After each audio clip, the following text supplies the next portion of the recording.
ਆਸ ਹਮਾਰੀ, ਜੀਉ ਪਿੰਡ ਸਭ ਤੇਰਾ। ਕਹੋ ਨਾਨਕ ਸਭ ਤੇਰੀ ਵਡਿਆਈ, ਕੋਈ ਨਾਉ ਨ ਜਾਣੇ ਮੇਰਾ। ਫਿਰਤ ਫਿਰਤ ਪ੍ਰਭ ਆਇਆ, ਪਰਿਆ ਤੋ ਸਰਨਾਇ। ਨਾਨਕ ਕੀ ਪ੍ਰਭ ਬੇਨਤੀ, ਆਪਣੀ ਭਗਤੀ ਲਾਇ। ਸਗਲ ਦਵਾਰ ਕੋ ਛਾੜ ਕੇ, ਗਇਓ ਤੁਹਾਰੋ ਦਵਾਰ। ਵਾਹਿਗੁਰੂ ਕੀ ਲਾਜ ਅਸ, ਗੋਬਿੰਦ ਦਾਸ ਤੁਹਾਰ। ਦਾਸਨ ਦਾਸ ਕਹੈ ਜਨ ਨਾਨਕ, ਜਿਹਾ ਤੂੰ ਕਰਾਹੇ, ਤਿਹਾ ਹੋ ਕਰੀ ਵਖਿਆਨ। ਸਤਨਾਮ ਸ੍ਰੀ ਵਾਹਿਗੁਰੂ ਸਾਹਿਬ ਜੀਓ। ਦੁਲੰਭ ਜਨਮ ਪੁਨ ਫਲ ਪਾਇਓ, ਬਿਰਥਾ ਜਾਤ ਅਭਿਕੈ। ਰਾਜੇ ਇੰਦਰ ਸੰਸਰ ਗ੍ਰਹਿ ਆਸਨ, ਬਿਨ ਹਰ ਭਗਤ ਕਹੋ ਕੈ ਲਿਖੈ। ਦੁਲੰਭ ਜਨਮ ਪੁਨ ਫਲ ਪਾਇਓ, ਬਿਰਥਾ ਜਾਤ ਅਬ ਭਿਕੈ। ਰਾਜੇ ਇੰਦਰ ਸੰਸਰ ਗ੍ਰਹਿ ਆਸਨ, ਬਿਨ ਹਰ ਭਗਤ ਕਹੋ ਕੈ ਲਿਖੈ। ਨਾ ਵਿਚਾਰਿਓ ਰਾਜਾ ਰਾਮ ਕਉ, ਜੈ ਰਸ ਅਨ ਰਸ ਬਿਸਰ ਜਾਹੀ। ਰਹਾਉ ਜਾਨ ਆਜਾਨ ਭਏ ਹਮ ਬਾਬਰ, ਸੋਚ ਆਸੋਚ ਦਿਵਸ ਜਾਹੀ। ਇੰਦਰੀ ਸਬਲ ਨਿਬਲ ਵਿਵੇਕ ਬੁੱਧ, ਪਰਮਾਰਥ ਪਰਵੇਸ ਨਹੀਂ। ਕਹੀਅਤ ਆਨ ਆਚਰਿਅਤ ਅਨ ਕਛ, ਸਮਝ ਨਾ ਪਰ ਅਪਰ ਮਾਇਆ। ਕਹੈ ਰਵਿਦਾਸ ਉਦਾਸ ਦਾਸ ਮਤ, ਪਰ ਹਰ ਕੋਪ ਕਰੋ ਜੀ ਦਇਆ। ਕਹੀਅਤ ਆਨ ਆਚਰਿਅਤ ਅਨ ਕਛ, ਸਮਝ ਨਾ ਪਰ ਅਪਰ ਮਾਇਆ। ਕਹੈ ਰਵਿਦਾਸ ਉਦਾਸ ਦਾਸ ਮਤ, ਪਰ ਹਰ ਕੋਪ ਕਹੋ ਜੀ ਦਇਆ। ਪਰਮ ਸਨਮਾਨਯੋਗ ਚਾਵਰ ਸਤਿਗੁਰੂ ਤਖਤ ਦੇ ਮਾਲਕ ਸ਼ਬਦ ਗੁਰੂ, ਕਲਯੁਗ ਕੀ ਓਟ, ਦੀਨ ਦੁਨੀ ਦੇ ਮਾਲਕ, ਸਾਰੇ ਹੀ ਸੰਸਾਰ ਦੇ ਸਾਂਝੇ ਰਹਿਬਰ, ਜੁਗੋ ਜੁਗ ਅਟਲ। ਧੰਨ ਧੰਨ ਆਦਿ ਸ੍ਰੀ ਗੁਰੂ ਗ੍ਰੰਥ ਸਾਹਿਬ ਜੀ ਦੀ ਪਾਵਨ ਔਰ ਪਵਿੱਤਰ ਹਜ਼ੂਰੀ ਅੰਦਰ ਬਿਰਾਜਮਾਨ ਗੁਰੂ ਦੀ ਪਿਆਰੀ, ਗੁਰੂ ਦੀ ਸਵਾਰੀ, ਸਾਜੀ ਨਵਾਜੀ ਸਾਧ ਸੰਗਤ ਜੀ, ਗੁਰਫਤਿਹ ਪ੍ਰਵਾਨ ਕਰਨੀ ਜੀ। ਆਖੋ ਵਾਹਿਗੁਰੂ ਜੀ ਕਾ ਖਾਲਸਾ, ਵਾਹਿਗੁਰੂ ਜੀ ਕੀ ਫਤਿਹ। ਸਤਿਗੁਰਾਂ ਦੀ ਮਿਹਰਾਮਤ ਅਪਾਰ ਬਖਸ਼ਿਸ਼ ਵਡਿਆਈ ਦੇ ਸਦਕਾ ਆਪ ਸਰਬ ਸੰਗਤਾਂ ਦੂਰੋਂ ਨੇੜੋਂ ਚੱਲ ਕਰਕੇ ਉਸ ਮਹਾਨ ਸ਼ਖਸੀਅਤ ਧੰਨ ਧੰਨ ਸ੍ਰੀਮਾਨ ਸੰਤ ਬਾਬਾ ਅਤਰ ਸਿੰਘ ਜੀ ਵੱਲੋਂ ਸਥਾਪਿਤ ਕੀਤੇ ਸਥਾਨ ਗੁਰਦੁਆਰਾ ਗੁਰਸਾਗਰ ਮਸਤੂਆਣਾ ਸਾਹਿਬ ਵਿਖੇ ਸ਼ਮਨ ਦੇ ਦੀਵਾਨ ਅੰਦਰ ਹਾਜ਼ਰੀ ਭਰਨ ਦੇ ਲਈ ਔਰ ਗੁਰੂ ਦੀ ਵਡਿਆਈ, ਗੁਰੂ ਦੀ ਕੀਰਤੀ ਨੂੰ ਸਰਵਣ ਕਰਨ ਵਾਸਤੇ ਆ ਕਰਕੇ ਸਤਿਗੁਰਾਂ ਨੂੰ ਨਕਮਸਤਕ ਹੋਏ ਹਾਂ। ਗੁਰੂ ਪਿਆਰੇ ਸਾਧ ਸੰਗਤ ਜੀ, ਆਪ ਜੀ ਬੜੇ ਹੀ ਅਦਬ ਪਿਆਰ ਸਤਿਕਾਰ ਸਹਿਤ ਸਤਿਗੁਰਾਂ ਜੀ ਦੀ ਅੰਮ੍ਰਿਤਮਈ ਬਾਣੀ, ਸਤਿਗੁਰਾਂ ਜੀ ਦੀ ਅਲਾਹੀ ਬਾਣੀ, ਸੁੱਖਾਂ ਦੇ ਮਣੀ ਸ੍ਰੀ ਸੁਖਮਨੀ ਸਾਹਿਬ ਜੀ ਦੇ ਜਾਪ ਸਰਵਣ ਕਰ ਰਹੇ ਸੀ। ਉਪਰੰਤ ਵਾਹਿਗੁਰੂ ਜੀ ਦੇ ਜਪ ਦੇ ਨਾਲ ਜੁੜੇ ਹੋਏ ਸਨ। ਜਪ ਦੀ ਸਮਾਪਤੀ ਤੋਂ ਉਪਰੰਤ ਚੱਲ ਰਹੀ ਲੜੀਵਾਰ ਸ਼ਬਦ ਵਿਚਾਰ ਭਗਤ ਬਾਣੀ ਦੇ ਵਿੱਚੋਂ ਜੋ ਆਪ ਜੀ ਨੇ ਭਾਈ ਸਾਹਿਬ ਜੀ ਦੇ ਮੁਖਾਰਬਿੰਦ ਤੋਂ ਸ਼ਬਦ ਸ਼ਰਵਣ ਕੀਤਾ, ਇਹ ਪਾਵਨ ਪਵਿੱਤਰ ਸ਼ਬਦ ਸੋਰਠ ਰਾਗ ਦੇ ਅੰਦਰ ਸ਼੍ਰੋਮਣੀ ਭਗਤ ਰਵਿਦਾਸ ਜੀ ਦੇ ਪਵਿੱਤਰ ਮੁਖਾਰਬਿੰਦ ਤੋਂ ਉਚਾਰਨ ਕੀਤਾ ਹੋਇਆ ਸ਼ਬਦ ਹੈ। ਇਸ ਸ਼ਬਦ ਦੇ ਅੰਦਰ ਭਗਤ ਰਵਿਦਾਸ ਜੀ ਆਪਣੇ ਪਵਿੱਤਰ ਮੁਖਾਰਬਿੰਦ ਰਾਹੀਂ ਉਚਾਰਨ ਕਰਦੇ ਹੋਏ ਮਨੁੱਖ ਨੂੰ, ਜੀਵ ਨੂੰ ਸਮਝਾਉਂਦੇ ਪਏ ਨੇ ਮਨੁੱਖਾ ਜਨਮ ਬਾਰੇ। ਉਚਾਰਨ ਕਰਦੇ ਨੇ, ਦੁਰਲੰਭ ਜਨਮ ਪੁੰਨ ਫਲ ਪਾਇਓ, ਬਿਰਥਾ ਜਾਤ ਅਵਿਵੇਕੈ।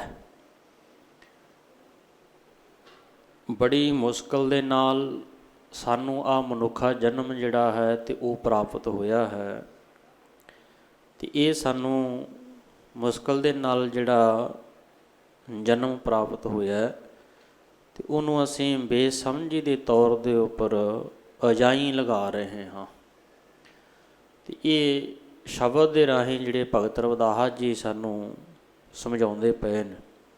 ਸੋ ਵਿਚਾਰ ਸ਼ੁਰੂ ਕਰਨ ਤੋਂ ਪਹਿਲਾਂ ਆਪ ਜੀ ਅੱਜ ਭਲੀ ਭਾਂਤ ਜਾਣਦੇ ਹੋ ਕਿ ਅੱਜ ਦਾ ਜਿਹੜਾ ਇਤਿਹਾਸਕ ਦਿਨ ਹੈ ਅਤੇ ਜਿਹਨੂੰ ਕਦੇ ਵੀ ਭੁਲਾਇਆ ਨਹੀਂ ਜਾ ਸਕਦਾ, ਅਤੇ ਜਿਸ ਨੂੰ ਅਸੀਂ ਛੋਟੇ ਘੱਲੂਘਾਰੇ ਦੇ ਨਾਮ ਦੇ ਨਾਲ ਜਾਣਦੇ ਹਾਂ, ਕਿ ਅੱਜ 17 ਮਈ ਅਤੇ 16 ਮਈ, ਅੱਜ 16 ਮਈ ਹੈ ਅਤੇ ਕੱਲ੍ਹ ਨੂੰ 17 ਮਈ ਹੈ। ਅਤੇ ਇਹ 2 ਦਿਨ ਜਿਹੜੇ ਸੀਗੇ ਸਾਡੇ ਲਈ ਇੱਕ ਅਹਿਮ ਅਤੇ ਮਹੱਤਵਪੂਰਨ ਦਿਨ ਹਨ। ਜਿਸ ਤਰ੍ਹਾਂ ਸਤਿਗੁਰੂ ਜੀ ਆਪਣੀ ਬਾਣੀ ਦੇ ਅੰਦਰ ਸਾਨੂੰ ਸਮਝਾਉਂਦੇ ਨੇ ਕਿ ਸੂਰਾ ਸੋ ਪਹਿਚਾਣੀਐ, ਲੜੈ ਜੋ ਦੀਨ ਕੇ ਹੇਤ, ਪੁਰਜਾ ਪੁਰਜਾ ਕੱਟ ਮਰੈ, ਕਬੂ ਨ ਸਾਡਾ ਖੇਤ। ਕਬੀਰ ਮੋਹੇ ਮਰਨੇ ਕਾ ਚਾਉ ਹੈ, ਤ ਮਰੋ ਹਰ ਕੇ ਦਵਾਰ, ਮਤ ਪੁੱਛੈ ਕੌਣ ਹੈ ਪਰੈ ਹਮਾਰੇ ਵਾਰ। ਜਾਂ ਅਸੀਂ ਗੁਰਬਾਣੀ ਦੇ ਵਿੱਚੋਂ ਫਰਮਾਨ ਪੜ੍ਹਦੇ ਹਾਂ, ਜਿਉਂ ਤੋਂ ਪ੍ਰੇਮ ਖਿਲਣ ਕਾ ਚਾਓ, ਸਿਰ ਧਤਲੇ ਗਲੀ ਮੇਰੀ ਆਓ, ਇਤ ਮਾਰਗ ਪੈਰ ਧਰੀਜੈ, ਸਿਰ ਦੀਜੈ ਕਾਣ ਨਾ ਕੀਜੈ। ਬੜੇ ਫਰਮਾਨ ਹਨ ਸਤਿਗੁਰੂ ਜੀ ਦੇ, ਵੀ ਸਤਿਗੁਰੂ ਜੀ ਨੇ ਸਾਨੂੰ ਜੂਝਣ ਦੇ ਲਈ ਔਰ ਮਨੁੱਖਤਾ ਦੇ ਭਲੇ ਦੇ ਲਈ ਸਾਨੂੰ ਅਕਾਲ ਪੁਰਖ ਵਾਹਿਗੁਰੂ ਜੀ ਨੇ ਇਸ ਦੁਨੀਆ 'ਤੇ ਸੰਸਾਰ 'ਤੇ ਭੇਜਿਆ। ਇਸੇ ਲੜੀ ਦੇ ਤਹਿਤ ਵੀ ਸਾਡੇ ਜੋ ਛੋਟੇ ਘੱਲੂਘਾਰੇ ਦੇ ਨਾਮ ਦੇ ਨਾਲ ਜਿਹੜਾ ਜਾਣਿਆ ਜਾਂਦਾ ਹੈ, ਕਿ ਗੁਰਦਾਸਪੁਰ ਦੇ ਲਾਗੇ ਕਾਮੂਵਾਨ ਦੇ ਸਾਹਮਣੇ ਦੇ ਵਿੱਚ ਅਤੇ ਜੋ ਘਟਨਾ ਜਿਹੜੀ ਵਾਪਰੀ, ਆਪਾਂ ਸੰਖੇਪ ਰੂਪ ਦੇ ਵਿੱਚ ਸਮਝਣ ਦਾ ਯਤਨ ਕਰਦੇ ਹਾਂ ਕਿ ਉਸ ਸਮੇਂ ਦੇ ਵਿੱਚ ਹਾਲਾਤ ਕਿਸ ਤਰ੍ਹਾਂ ਦੇ ਸਨ, ਕਿ ਸਾਡੇ ਗੁਰਸਿੱਖ ਵੀਰ ਜਿਹੜੇ ਸੀਗੇ ਅਤੇ ਉਹ ਦੇਖੋ ਸ਼ਾਂਤਮਈ ਢੰਗ ਦੇ ਨਾਲ ਵੀ ਰਹਿੰਦਿਆਂ ਹੋਇਆਂ ਜਿਨ੍ਹਾਂ ਨੇ ਸ਼ਹੀਦੀਆਂ ਸ਼ਹਾਦਤਾਂ ਪ੍ਰਾਪਤ ਕੀਤੀਆਂ। ਸਮੇਂ ਦਾ ਦੌਰ ਜਿਹੜਾ ਉਹ ਚੱਲਦਾ ਪਿਆ ਸੀ। ਆਪਾਂ ਤਕਰੀਬਨ ਜੇ ਗੱਲ ਕਰੀਏ ਵੀ 1740 ਦੀ,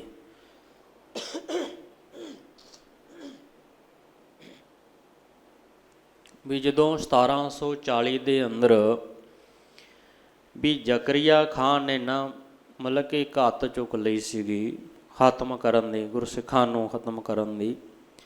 ਵੀ ਉਸ ਸਮੇਂ ਦੇ ਵਿੱਚ ਆਪਾਂ ਬਹੁਤਾ ਵਿਸਥਾਰ ਦੇ ਵਿੱਚ ਨਾ ਜਾਈਏ, ਵੀ ਜਿੱਥੋਂ ਲੜੀ ਜਿਹੜੀ ਹੈਗੀ ਉਹ ਸ਼ੁਰੂ ਹੁੰਦੀ, ਵੀ ਭਾਈ ਤਾਰੂ ਸਿੰਘ ਜੀ ਨੂੰ ਜਿਨ੍ਹਾਂ ਨੂੰ ਗ੍ਰਿਫਤਾਰ ਕੀਤਾ ਗਿਆ ਸੀਗਾ, ਅਤੇ ਜ਼ਕਰੀਆ ਖਾਨ ਦੇ ਵੱਲੋਂ ਜਿਹੜਾ ਉਹ ਗ੍ਰਿਫਤਾਰ ਕੀਤਾ ਗਿਆ। ਗ੍ਰਿਫਤਾਰ ਕਰਨ ਤੋਂ ਬਾਅਦ ਫਿਰ ਉਹਨਾਂ ਦੀ ਜਿਹੜੀ ਹੈਗੀ ਉਹ ਸ਼ਹਾਦਤ ਹੁੰਦੀ, ਅਤੇ ਉਹਨਾਂ ਦਾ ਖੋਪੜ ਉਤਾਰ ਕਰਕੇ ਜਿਹੜਾ ਉਹਨਾਂ ਨੂੰ ਸ਼ਹੀਦ ਕੀਤਾ ਜਾਂਦਾ ਹੈ।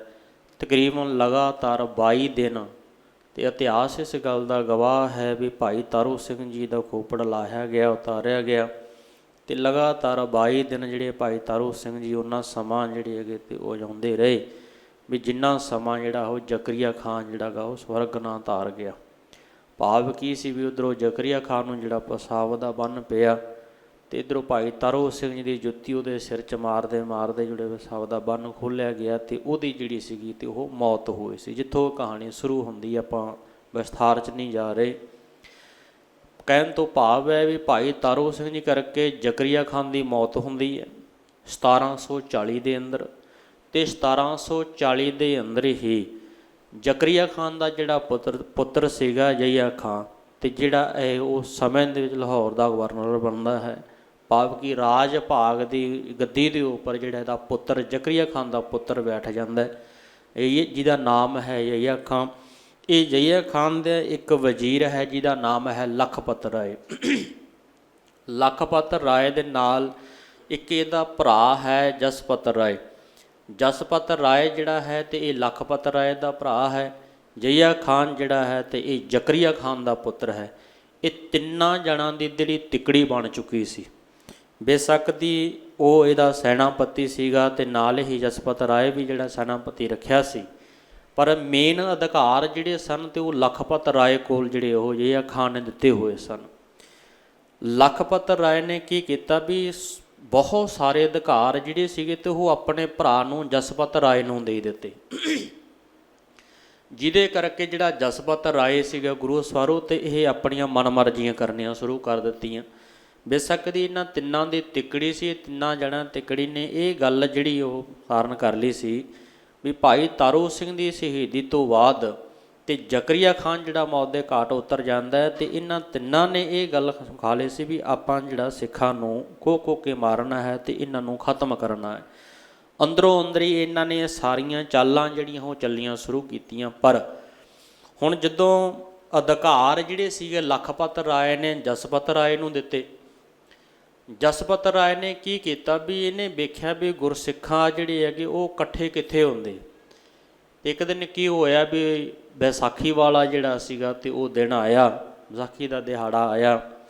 ਵਿਸਾਖੀ ਦੇ ਦਿਹਾੜੇ ਦੇ ਆਉਂਦੇ ਸਮੇਂ ਜਿਹੜਾ ਸੀਗਾ ਤੇ ਵੀਰ ਸਾਹਿਬ ਵਿਖੇ ਇਕੱਠ ਕੀਤਾ ਗਿਆ, ਅਤੇ ਇਸ ਇਕੱਠ ਨੂੰ ਵੇਖਦਿਆਂ ਹੋਇਆਂ ਤੇ ਇਹਨੇ ਜਸਪਤ ਰਾਏ ਨੇ ਜਿਹੜਾ ਸੀਗਾ ਤੇ ਉਹ ਐਟ ਏ ਟਾਈਮ ਗੁਰਸਿੱਖਾਂ ਨੂੰ ਜਿਹੜਾ ਸੀ ਉਹ ਕਹਿ ਦਿੱਤਾ ਵੀ ਇਸ ਜਗ੍ਹਾ ਨੂੰ ਤੁਸੀਂ ਜਿਹੜਾ ਗਾ ਉਹ ਖਾਲੀ ਕਰ ਦਿਓ, ਵੀ ਇੱਥੋਂ ਜਿਹੜੇ ਉਹ ਚਲੇ ਜਾਓ ਤੁਸੀਂ।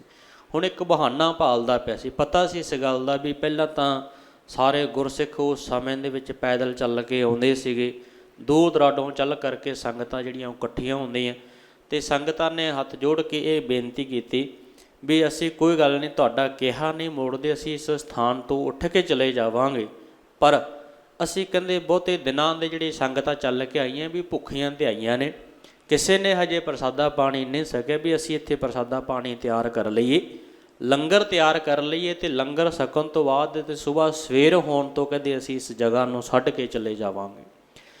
ਪਰ ਜਸਪਤ ਰਾਏ ਜਿਹੜਾ ਆਪਣੀ ਹਿੰਡ ਦੇ ਉੱਪਰ ਪੱਕਾ ਰਿਹਾ, ਆਪਣੀ ਹਿੰਡ ਦੇ ਉੱਪਰ ਪੱਕਾ ਹੋਣ ਕਰਕੇ ਤੇ ਇਹਨੇ ਕੀ ਕੀਤਾ ਵੀ ਇਹ ਕਹਿਣ ਲੱਗਾ ਵੀ ਇਸ ਤਰ੍ਹਾਂ ਨਹੀਂ ਹੋ ਸਕਦਾ, ਜੇ ਜਾਣਾ ਖਾਲੀ ਕਰਨਾ ਤਾਂ ਹੁਣੇ ਕਰੋ, ਅਤੇ ਨਹੀਂ ਤਾਂ ਫਿਰ ਕਹਿੰਦਾ ਅਸੀਂ ਆਪਣਾ ਅਗਲਾ ਜਿਹੜੀ ਹੈਗੀ ਆਪਣੀ ਕਾਰਵਾਈ ਜਿਹੜੀ ਉਹ ਸ਼ੁਰੂ ਕਰਦੇ ਹਾਂ। ਅਤੇ ਇੱਧਰੋਂ ਹਾਥੀ 'ਤੇ ਸਵਾਰ ਹੋ ਕਰਕੇ ਜਸਪਤ ਰਾਏ ਅਤੇ ਆਪਣੇ ਸੈਨਿਕਾਂ ਨੂੰ ਨਾਲ ਲੈ ਕੇ ਤੇ ਇਹਨੇ ਗੁਰਸਿੱਖਾਂ ਦੇ ਉੱਪਰ ਆ ਕਰਕੇ ਹਮਲਾ ਕਰਨਾ ਸ਼ੁਰੂ ਕਰ ਦਿੱਤਾ।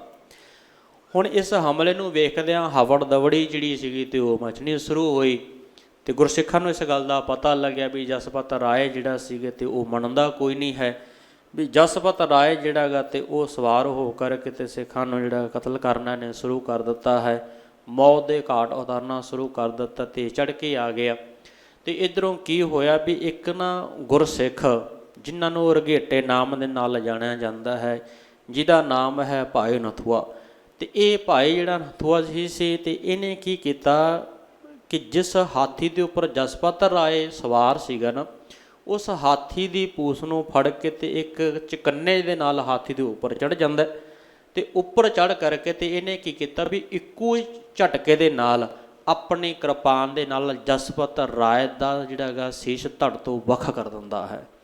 ਭਾਵ ਕਿ ਜਸਪਤ ਰਾਏ ਨੂੰ ਮੌਤ ਦੇ ਘਾਟ ਉਤਾਰ ਦਿੰਦਾ ਹੈ। ਹੁਣ ਇਹ ਜਦੋਂ ਪਤਾ ਲੱਗਿਆ ਇਸ ਗੱਲ ਦਾ ਵੀ ਜਸਪਤ ਰਾਏ ਜਿਹੜਾ ਉਹ ਮਾਰਿਆ ਗਿਆ, ਤੇ ਭੱਜ ਨੱਠ ਜਿਹੜੀ ਉਹ ਹੋਰ ਹਵੜ ਦਵੜੀ ਜਿਹੜੀ ਉਹ ਸ਼ੁਰੂ ਹੋ ਗਈ। ਜਿਹੜੇ ਉਹਦੇ ਅਹਿਲਕਾਰ ਸੀ, ਸਿਪਾਹੀ ਸੀ, ਤੇ ਉਹ ਭੱਜਣੇ ਸ਼ੁਰੂ ਹੋ ਗਏ, ਕਿਉਂਕਿ ਜਦੋਂ ਹੁਣ ਮੁਖੀ ਹੀ ਮਾਰਿਆ ਜਾਏ ਉਹਦੇ ਵਿੱਚ, ਤੇ ਮਗਰ ਫਿਰ ਜਿਹੜੇ ਦੂਸਰੇ ਹੁੰਦੇ ਵਿਚਾਰੇ ਭੱਜ ਜਾਂਦੇ ਆ ਸਾਰੇ ਉੱਠ। ਤੇ ਹਵੜਦੜੀ ਜਦੋਂ ਮਚਣੀ ਸ਼ੁਰੂ ਹੋਈ ਤੇ ਇਹ ਚੱਲੇ ਗਏ, ਤੇ ਇਹਨਾਂ ਨੇ ਜਾ ਕਰਕੇ ਤੇ ਜਸਪਤ ਰਾਏ ਦੇ ਭਰਾ ਲਖਪਤ ਰਾਏ ਨੂੰ ਇਹ ਗੱਲ ਜ਼ਿਕਰ ਕਰ ਦਿੱਤਾ ਵੀ ਤੇਰਾ ਭਰਾ ਜਿਹੜਾ ਹੈ ਗੁਰਸਿੱਖਾਂ ਨੇ ਜਿਹੜਾ ਮੌਤ ਦੇ ਘਾਟ ਉਤਾਰ ਦਿੱਤਾ ਹੈ, ਵੀ ਉਹਦੀ ਮੌਤ ਹੋ ਚੁੱਕੀ ਹੈ, ਉਹਦਾ ਸੀਸ ਜਿਹੜਾ ਧੜ ਤੋਂ ਵੱਖ ਕਰ ਦਿੱਤਾ ਹੈ।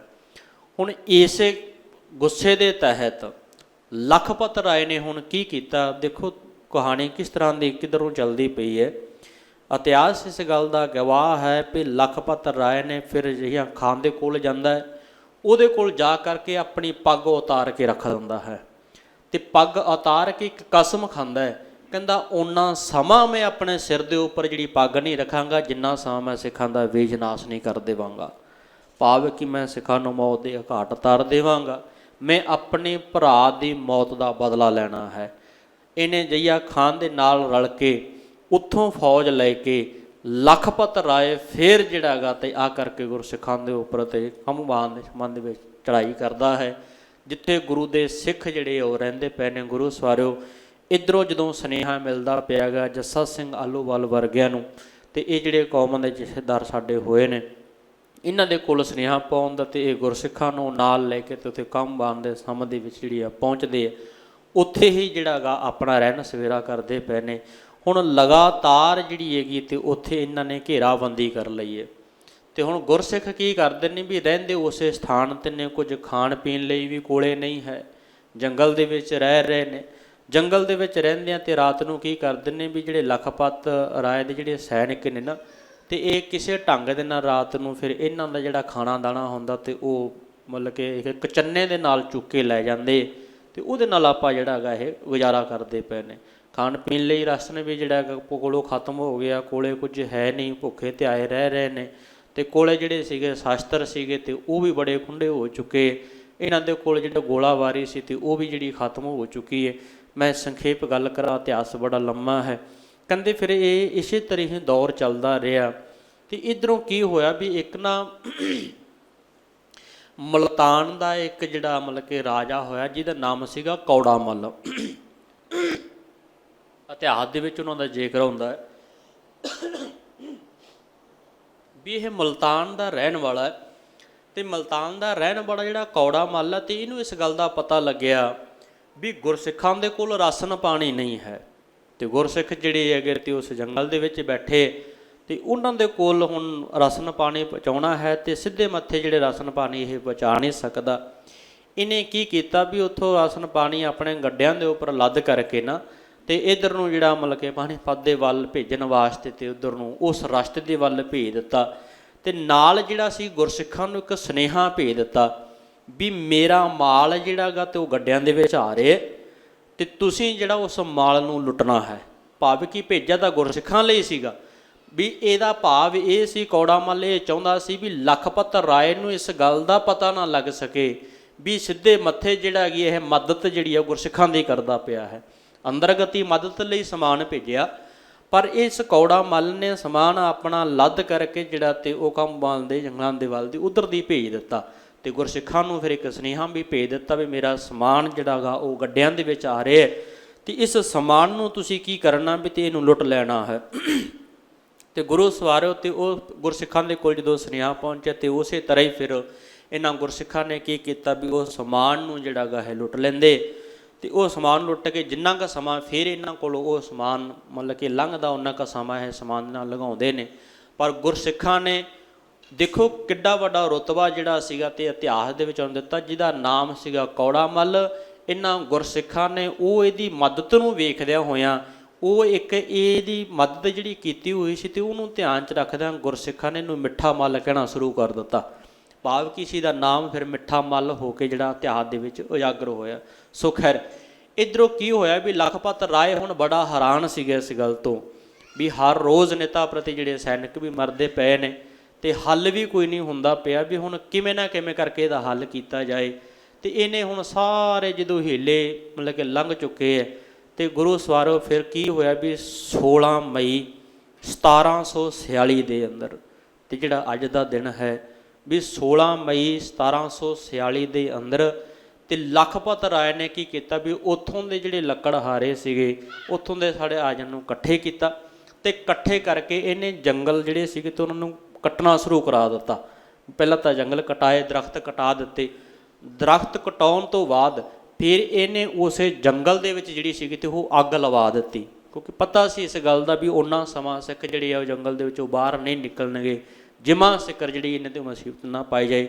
ਇੱਕ ਜੰਗਲ ਨੂੰ ਅੱਗ ਲੱਗ ਗਈ, ਦੂਜਾ ਜੇਠ ਦੀ ਜਿਹੜੀ ਆ ਉਹ ਗਰਮੀ ਪੈਂਦੀ ਪਈ ਹੈ, ਬੜੀ ਤਪਸ ਹੈ, ਤੀਸਰਾ ਭੁੱਖੇ ਭਾਣੇ ਉੱਥੇ ਗੁਰਸਿੱਖ ਬੈਠੇ ਹੈ, ਕੋਲੇ ਕੱਪੜਾ ਕੋਈ ਨਹੀਂ ਹੈ, ਨੰਗੇ ਪੈਰ ਗੁਰਸਿੱਖਾਂ ਦੇ ਪੈਰਾਂ ਦੇ ਵਿੱਚ ਕੰਡੇ ਵੱਜਦੇ ਪਏ ਨੇ, ਜੁੱਤੀਆਂ ਵੀ ਕੋਲੇ ਨਹੀਂ ਹੈ, ਪਰ ਫਿਰ ਵੀ ਖਾਣ ਪੀਣ ਲਈ ਵੀ ਕੁਝ ਨਹੀਂ। ਇਤਿਹਾਸਕਾਰ ਇੱਥੋਂ ਤੱਕ ਲਿਖਦੇ ਨੇ, ਕਹਿੰਦੇ ਇਹ ਪ੍ਰਸਾਦਾ ਪਾਣੀ ਤਿਆਰ ਕਰਨ ਵਾਸਤੇ ਇਹਨਾਂ ਕੋਲ ਕੋਈ ਹੋਰ ਸਮੱਗਰੀ ਵੀ ਕੋਈ ਨਹੀਂ ਹੈ।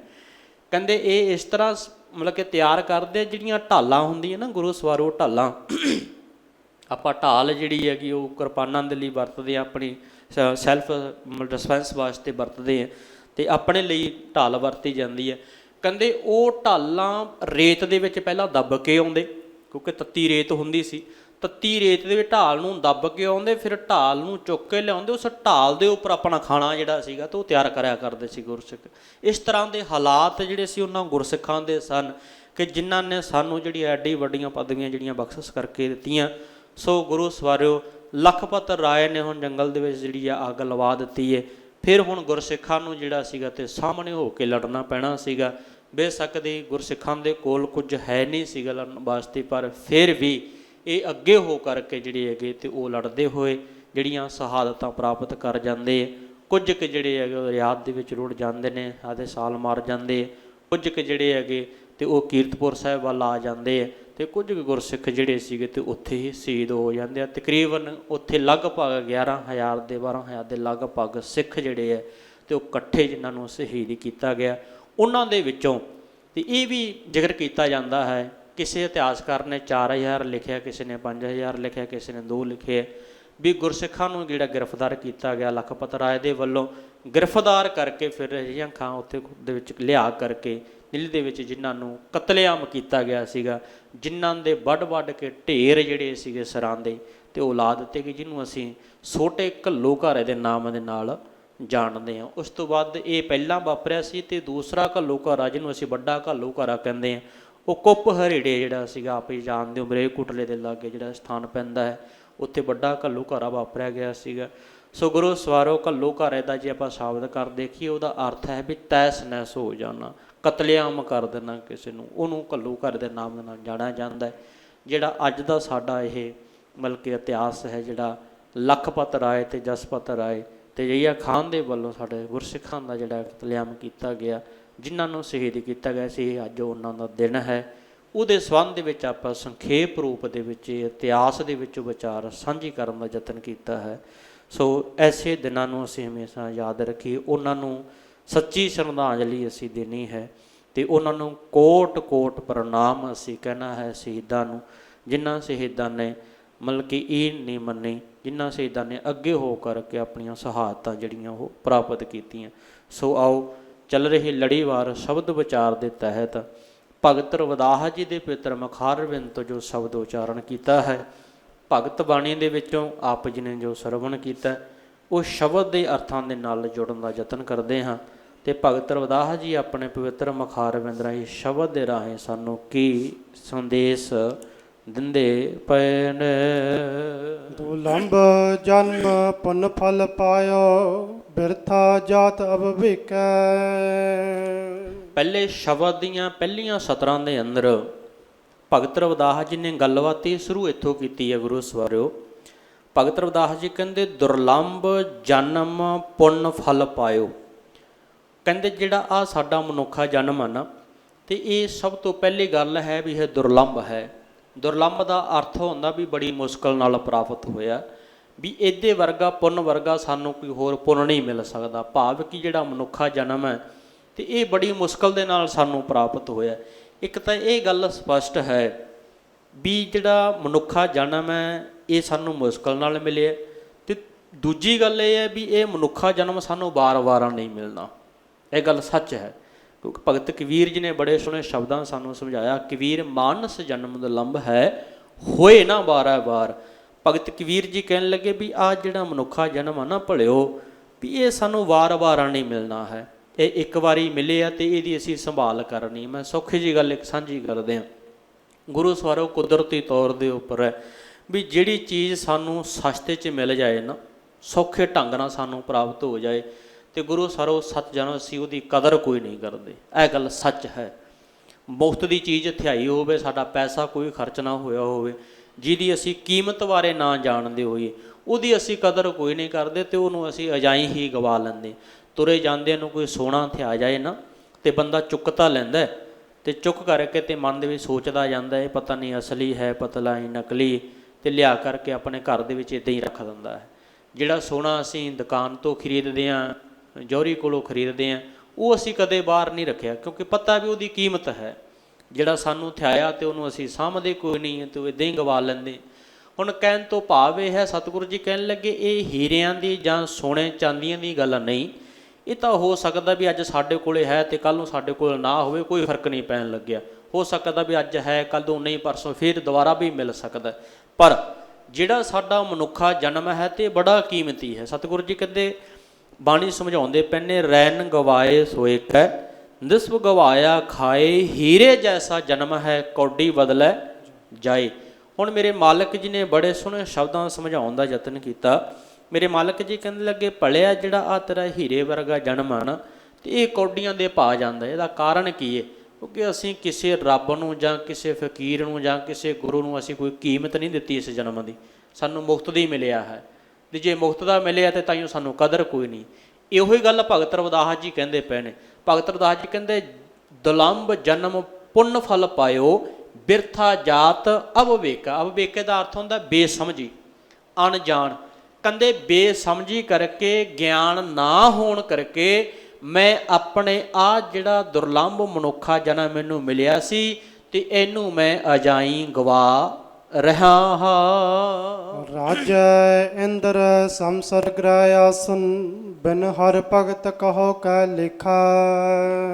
ਹੁਣ ਅਗਲੀ ਗੱਲ ਬੜੀ ਸੋਹਣੀ ਕਹੀ ਹੈ ਭਗਤ ਰਵਿਦਾਸ ਜੀ ਨੇ। ਭਗਤ ਰਵਿਦਾਸ ਜੀ ਕਹਿੰਦੇ, ਰਾਜੇ ਇੰਦਰ ਸਮਸਰ। ਸਮਸਰ ਦਾ ਅਰਥ ਹੁੰਦਾ ਬਰਾਬਰ। ਰਾਜੇ ਇੰਦਰ ਸਮਸਰ ਗ੍ਰਹਿ ਆਸਨ। ਗ੍ਰਹਿ ਦਾ ਅਰਥ ਹੁੰਦਾ ਘਰ, ਆਸਨ ਦਾ ਅਰਥ ਜਿੱਥੇ ਅਸੀਂ ਬੈਠੇ ਹਾਂ। ਬਿਨ ਹਰ ਭਗਤ, ਹਰੀ ਦੀ ਭਗਤੀ ਤੋਂ ਬਿਨਾਂ, ਕਹੋ ਕਹਿ ਲੇਖੈ। ਕਹਿੰਦੇ ਭਾਈ ਕਿਸ ਲੇਖੇ ਦੇ ਵਿੱਚ ਨੇ, ਸਮਝਣ ਦਾ ਯਤਨ ਕਰਿਓ। ਮੈਂ ਫਿਰ ਰਿਪੀਟ ਕਰਦੇ ਹਾਂ, ਕਿਉਂਕਿ ਜਦੋਂ ਸਮਝ ਨਾ ਲੱਗੇ ਨਾ ਅਤੇ ਸ਼ਬਦ ਦੁਬਾਰਾ ਆਪਾਂ ਜਦੋਂ ਰਿਪੀਟ ਕਰਦੇ ਹਾਂ ਸਮਝ ਲੱਗ ਜਾਂਦੀ। ਪਹਿਲੀ ਗੱਲ ਕੀ ਕਹਿੰਦੇ, ਰਾਜੇ ਇੰਦਰ ਸਮਸਰ ਗ੍ਰਹਿ ਆਸਨ। ਵੀ ਜਿਹੜਾ ਰਾਜਿਆਂ ਦਾ ਗ੍ਰਹਿਣ ਹੈ, ਭਾਵ ਕਿ ਹੀਰੇ ਜਵਾਹਰ ਆਪਾਂ ਮੋਤੀ ਕਹਿ ਸਕਦੇ ਹਾਂ, ਮਹਿਲ ਮੁਆੜੀਆਂ ਕਹਿ ਸਕਦੇ ਹਾਂ, ਕੋਠੀਆਂ ਕਾਰਾਂ ਕਹਿ ਸਕਦੇ। ਜੇ ਅੱਜ ਦੀ ਆਪਾਂ ਫਿਲਾਸਫੀ 'ਚ ਗੱਲ ਕਰੀਏ ਜਾਂ ਅੱਜ ਦੀ ਆਪਾਂ ਭਾਸ਼ਾ ਦੇ ਵਿੱਚ ਗੱਲ ਕਰੀਏ, ਵੀ ਜੋ ਅਸੀਂ ਘਰਾਂ ਦੇ ਵਿੱਚ ਕੋਠੀਆਂ ਵੱਡੀਆਂ ਮਹਿਲ ਬਣਾ ਕੇ ਬੈਠ ਗਏ, ਵੱਡੀਆਂ ਵੱਡੀਆਂ ਕਾਰਾਂ, ਵੱਡੀਆਂ ਵੱਡੀਆਂ ਗੱਡੀਆਂ ਅਸੀਂ ਲੈ ਲਈਆਂ, ਅਤੇ ਭਗਤ ਰਵਿਦਾਸ ਜੀ ਸਮਝਾਉਂਦੇ ਪਏ ਨੇ, ਕਹਿੰਦੇ ਸਾਰੇ ਭਾਈ ਇਹ ਇੱਕ ਬਰਾਬਰ ਹੈ। ਸਮਸਰ ਦਾ ਅਰਥ ਕੀ ਹੈ? ਬਰਾਬਰ। ਵੀ ਬਹੁਤਾ ਕੋਈ ਫਰਕ ਨਹੀਂ ਹੈ, ਵੀ ਇਹਦੀ ਵੱਡਾ ਹੋਵੇ ਕੋਈ ਛੋਟਾ ਹੋਵੇ, ਅਤੇ ਹੈ ਸਾਰਿਆਂ ਕੋਲ। ਕਹਿਣ ਲੱਗੇ ਸਾਰੇ ਇੱਕ ਬਰਾਬਰ ਦੇ ਹੋਣ ਦੇ ਬਾਵਜੂਦ ਵੀ ਗੱਲ ਯਾਦ ਰੱਖਿਓ ਵੀ ਉਸ ਹਰੀ ਦੀ ਭਗਤੀ ਤੋਂ ਬਿਨਾਂ ਇਹ ਕਿਸੇ ਕੰਮ ਦੇ ਨਹੀਂ ਹੈ। ਹਰੀ ਦੀ ਭਗਤੀ ਤੋਂ ਬਿਨਾਂ ਆਹ ਮਹਿਲ ਮੁਆਰੀਆਂ, ਕੋਠੀਆਂ, ਜਿਹੜੇ ਹੈਗੇ ਗੱਡੀਆਂ ਕਾਰਾਂ, ਸਾਰਾ ਕੁਝ ਸਤਿਗੁਰੂ ਜੀ ਸਮਝਾਉਂਦੇ ਪਏ ਨੇ। ਕਹਿਣ ਲੱਗੇ ਭਲਿਓ ਇਹ ਕਿਸੇ ਕੰਮ ਦੇ ਨਹੀਂ। ਕੀ ਕਹਿੰਦੇ ਪਏ ਨੇ? ਹਰ ਭਗਤ ਕਹੋ ਕਿਸ ਲੇਖਾ। ਫਿਰ ਕਿਹੜੇ ਲੇਖੇ ਦੇ ਵਿੱਚ ਹੈ? ਕਹਿਣ ਲੱਗੇ ਭਲਿਓ ਗੱਲ ਯਾਦ ਰੱਖਿਓ, ਜਿਹੜੀ ਚੀਜ਼ ਕਿਸੇ ਲੇਖੇ ਦੇ ਵਿੱਚ ਨਾ ਆਵੇ ਅਤੇ ਫਿਰ ਉਹ ਫਜ਼ੂਲ ਦੀ ਬਣ ਜਾਂਦੀ ਹੈ, ਅਤੇ ਜਿਹੜੀ ਫਜ਼ੂਲ ਦੀ ਹੋਵੇ ਅਤੇ ਫਿਰ ਉਹਦੇ ਨਾਲ ਮੋਹ ਹੀ ਕਾਹਦਾ ਹੈ, ਫਿਰ ਉਹਦੇ ਨਾਲ ਪਿਆਰ ਹੀ ਕਾਹਦਾ ਹੈ। ਉਹ ਕੰਮ ਦੀ ਤਾਂ ਹੀ ਹੋਵੇਗੀ ਅਤੇ ਜੇ ਕਿਤੇ ਉੱਥੇ ਬੈਠ ਕਰਕੇ ਬੰਦਗੀ ਕੀਤੀ ਜਾ ਸਕਦੀ ਹੋਵੇ। ਨਾ ਵਿਚਾਰਿਓ ਰਾਜਾ ਰਾਮ ਕੋ ਰਸ। ਹੁਣ ਅਗਲੇ ਬੰਦ ਦੇ ਅੰਦਰ ਉਹਨਾਂ ਨੇ ਨਾਲ ਹੀ ਜ਼ਿਕਰ ਕੀਤਾ, ਨਾ ਵਿਚਾਰਿਓ ਰਾਜਾ ਰਾਮ ਕੋ ਰਸ। ਹੁਣ ਰਸ ਆਪਾਂ ਕਹਿੰਦੇ ਹਾਂ ਵੀ ਰਸ ਮਨ ਨੇ, ਦੁਨੀਆ ਅਤੇ ਸੰਸਾਰ 'ਤੇ ਰਸ ਨੇ। ਹੁਣ ਅਸੀਂ ਕਹਿੰਦੇ ਇਸ ਚੀਜ਼ ਨੂੰ ਵੀ ਨਹੀਂ ਵਿਚਾਰਿਆ। ਅਸੀਂ ਵਿਚਾਰਨ ਦਾ ਅਰਥ ਹੁੰਦਾ ਹੈ ਵੀ ਸਮਝਣਾ, ਆਪਣੇ ਆਪਣੀ ਪੜਚੋਲ ਕਰਨੀ। ਪੜਚੋਲ ਕਾਹਦੀ ਕਰਨੀ? ਰਸਾਂ ਦੀ ਪੜਚੋਲ ਕਰਨੀ। ਕਿਹੜੇ ਰਸ? ਦੁਨੀਆ ਤੇ ਸੰਸਾਰ ਦੇ ਅਨੇਕਾਂ ਰਸ ਨੇ, ਆਪਾਂ ਬਹੁਤ ਵਾਰੀ ਜ਼ਿਕਰ ਕੀਤਾ, ਮੈਂ ਦੁਬਾਰਾ ਅੱਜ ਫਿਰ ਰਿਪੀਟ ਕਰਦੇ ਹਾਂ। ਜਿਵੇਂ ਗੁਰੂ ਤੇਗ ਬਹਾਦਰ ਪਾਤਸ਼ਾਹ ਜੀ ਨੇ ਸਾਨੂੰ ਰਸਾਂ ਦੀ ਗੱਲ ਸਮਝਾਉਂਦੇ ਹੋਏ ਬੜੇ ਸੋਹਣੇ ਤਰੀਕੇ ਨਾਲ ਸਮਝਾਇਆ।